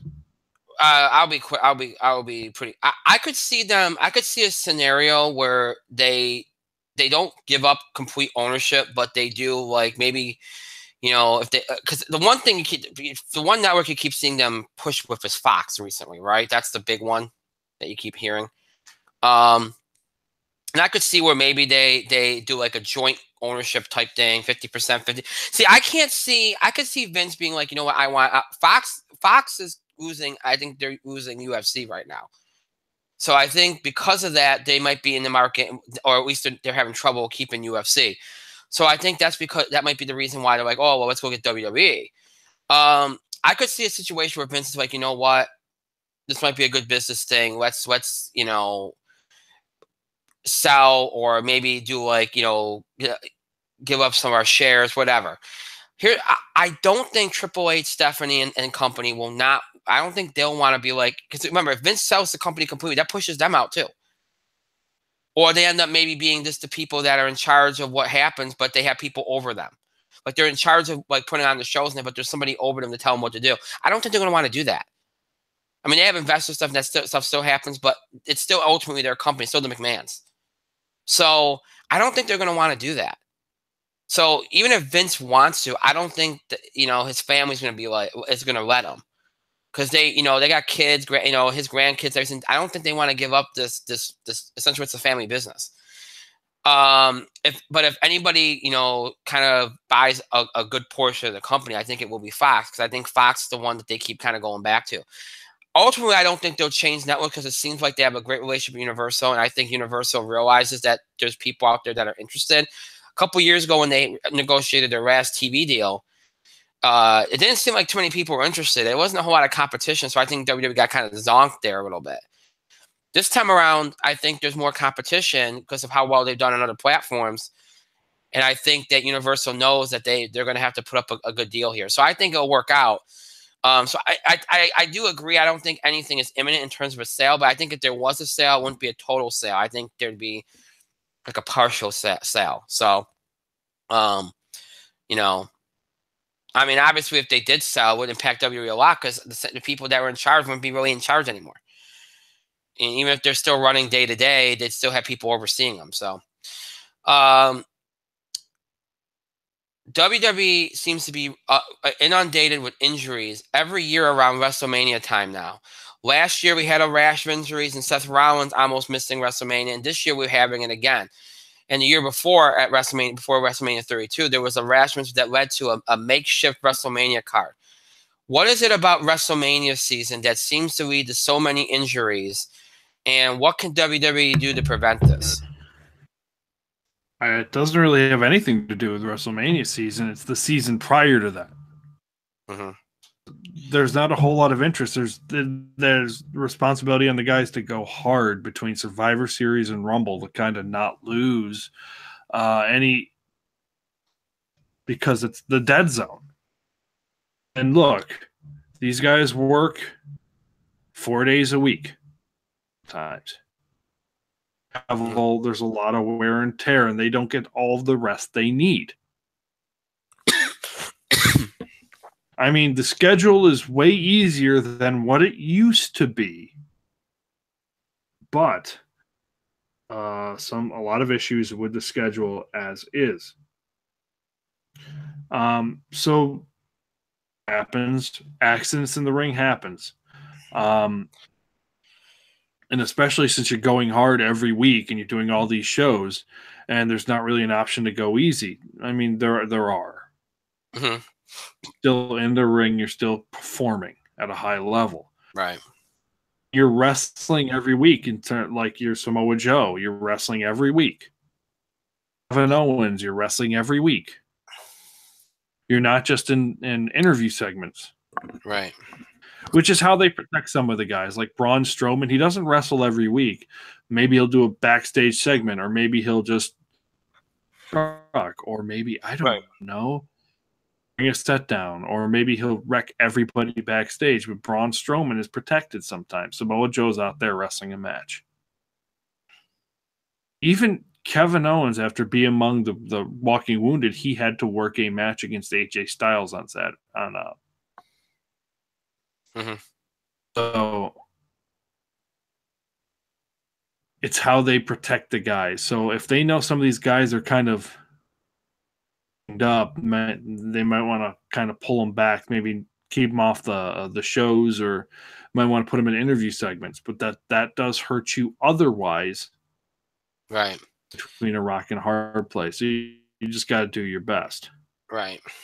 it's because it's not WrestleMania season. Everybody wants to go hard at WrestleMania season because between the Rumble and WrestleMania and all the in between, they're huge paydays. Right. Huge paydays. You don't want to miss that shit. But you're pushing yourself to get to Mania season, and that's where a lot of the wear and tear always comes from. I think, first of all, there's no realistic way. I know people keep going on about the schedule, and people say that the schedule is bad. Like Mike said, the schedule is nowhere near as bad as it used to be. And one of the things that I think too, and you know, people go. I know one of the big things this year was, oh, they made them work on Christmas and New Year's. That again, they would have been. No, that's not a. You know, that doesn't make much difference. You really can't prevent these things, and.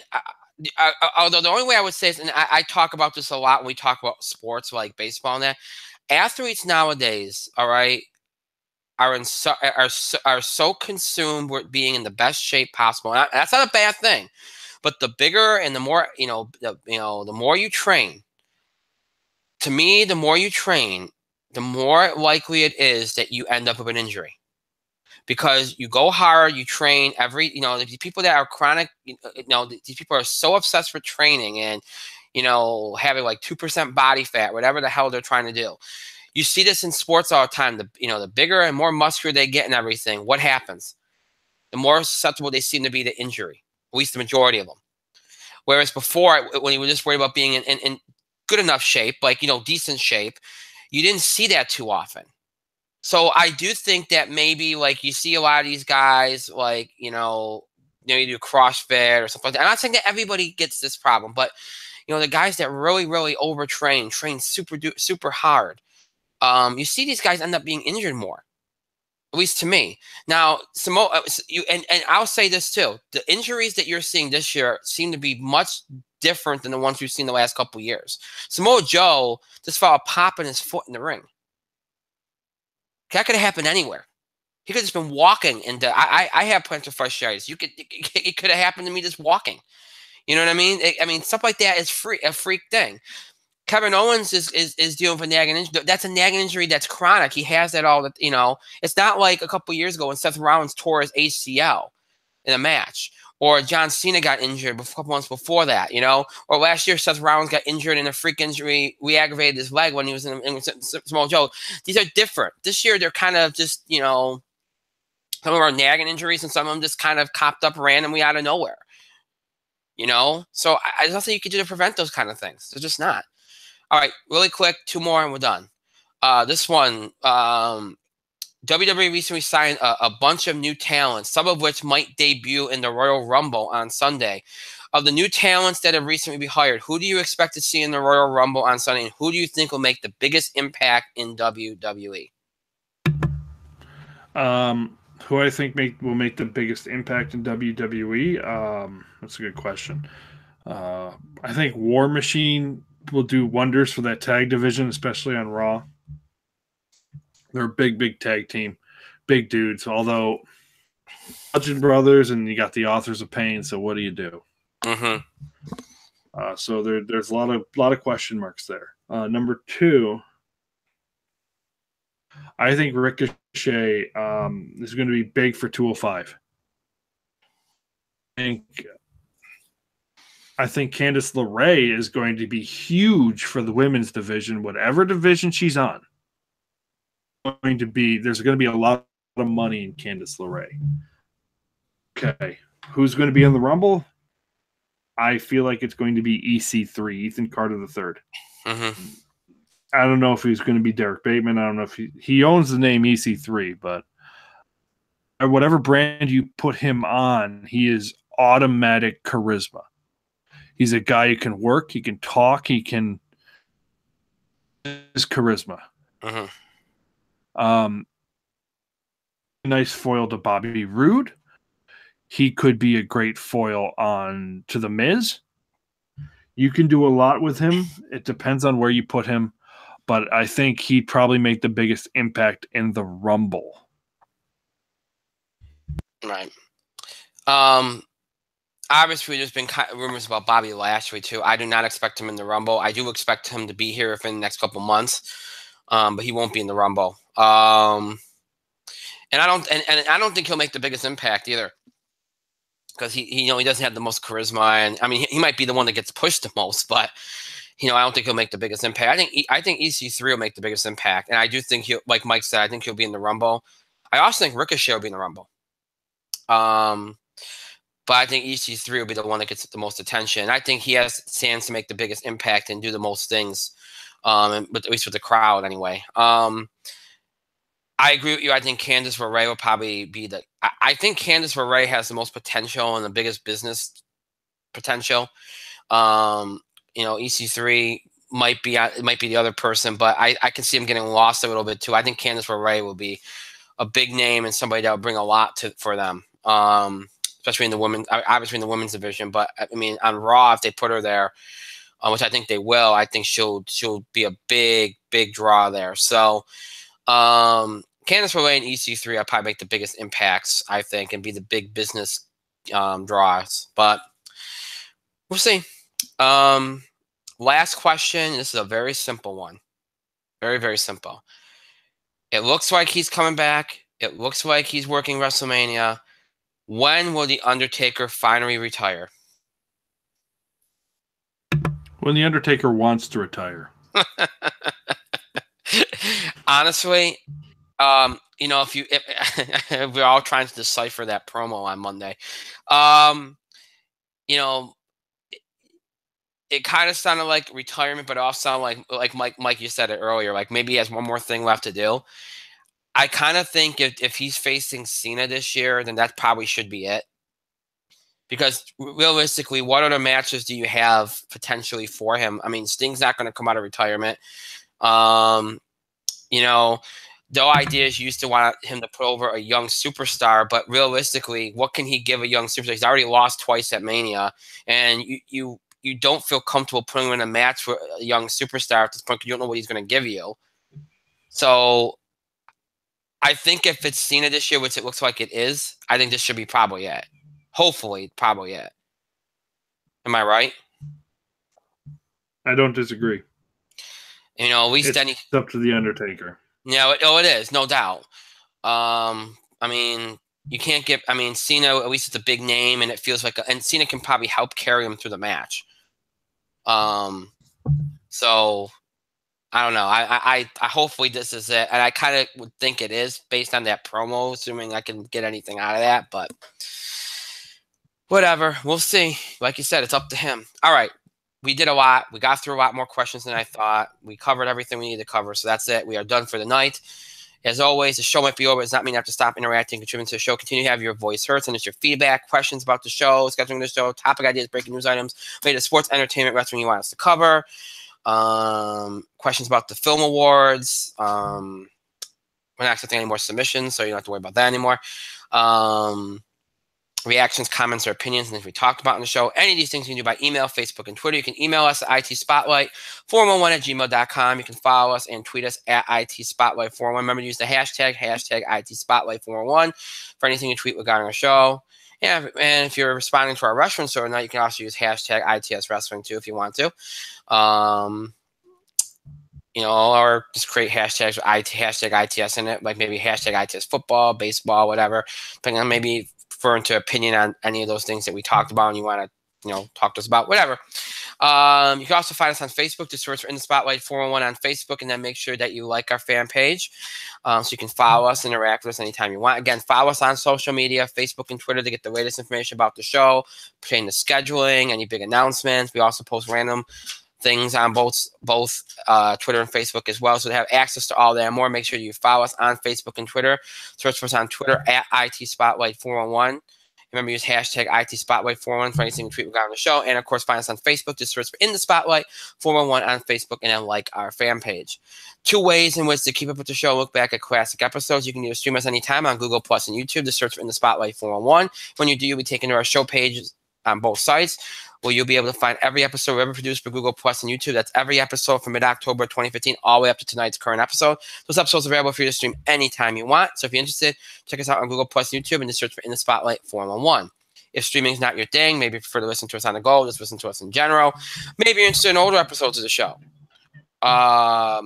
If any of that applies to you, you may want to check us out on our main host sites, Podbean and iTunes, to search In the Spotlight 411. When you do, you'll be taken to our show pages on both those sites, where you'll find every episode we've ever produced in nearly 8 years we've been doing the show, about 7.5 years been doing it, so nearly 8. Any of our episodes from our original Blog Talk Radio one from October 2010 to January 2011, all of our Talk Show episodes from January 2011 all the way up to mid-October 2015, and all of our Google Plus and YouTube episodes from mid-October 2015 all the way up to tonight's current episode.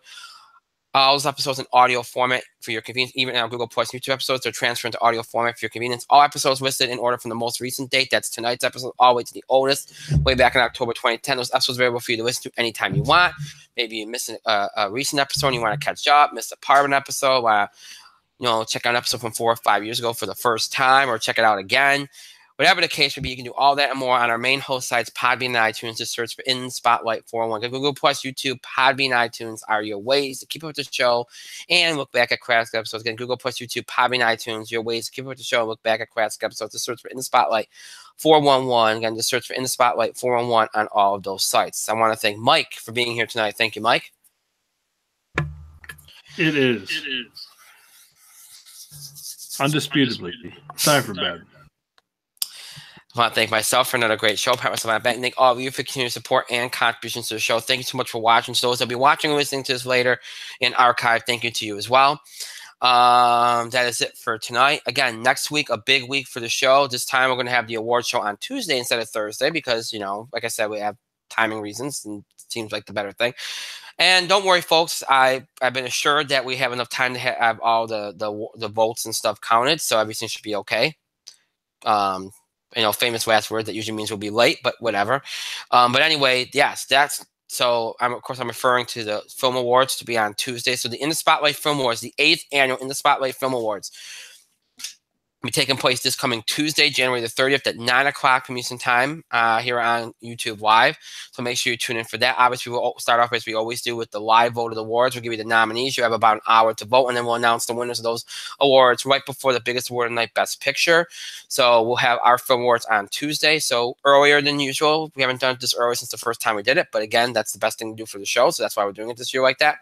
So film awards on Tuesday, and then everything else on Thursday. Super Bowl preview, college basketball, any other sports stuff we have to cover, box office beat, TV highlights, Royal Rumble Fallout, Raw, SmackDown, all that will be on Thursday. Again, next Thursday might run a little bit late because I have to do labor and delivery classes. Joy. Should be fun, though. It should be interesting, I suppose. But yeah, that's why we're doing the awards on Tuesday, because it makes sense to do it that way. So that's what's coming up next week. And again, after next week, we'll talk more about the schedule and what's going to be happening, because obviously everything could be in flux, because depending on when my wife has the baby, that's, could dictate a lot of things. So that's what's going to be going on next week, and I'll talk more about what happens beyond next week. So with that being said, that is it. Again, thank you for your patience with the late start. And that is it for this week. I hope you all have a great weekend and a great start to your week next week. We'll see you back here for our next show this coming Tuesday night, January the 30th at 9 o'clock from Eastern Time. That will be the 8th annual In the Spotlight Film Awards. Should be a big night. Until then, have a good night, everybody. Have a good weekend. Stay safe.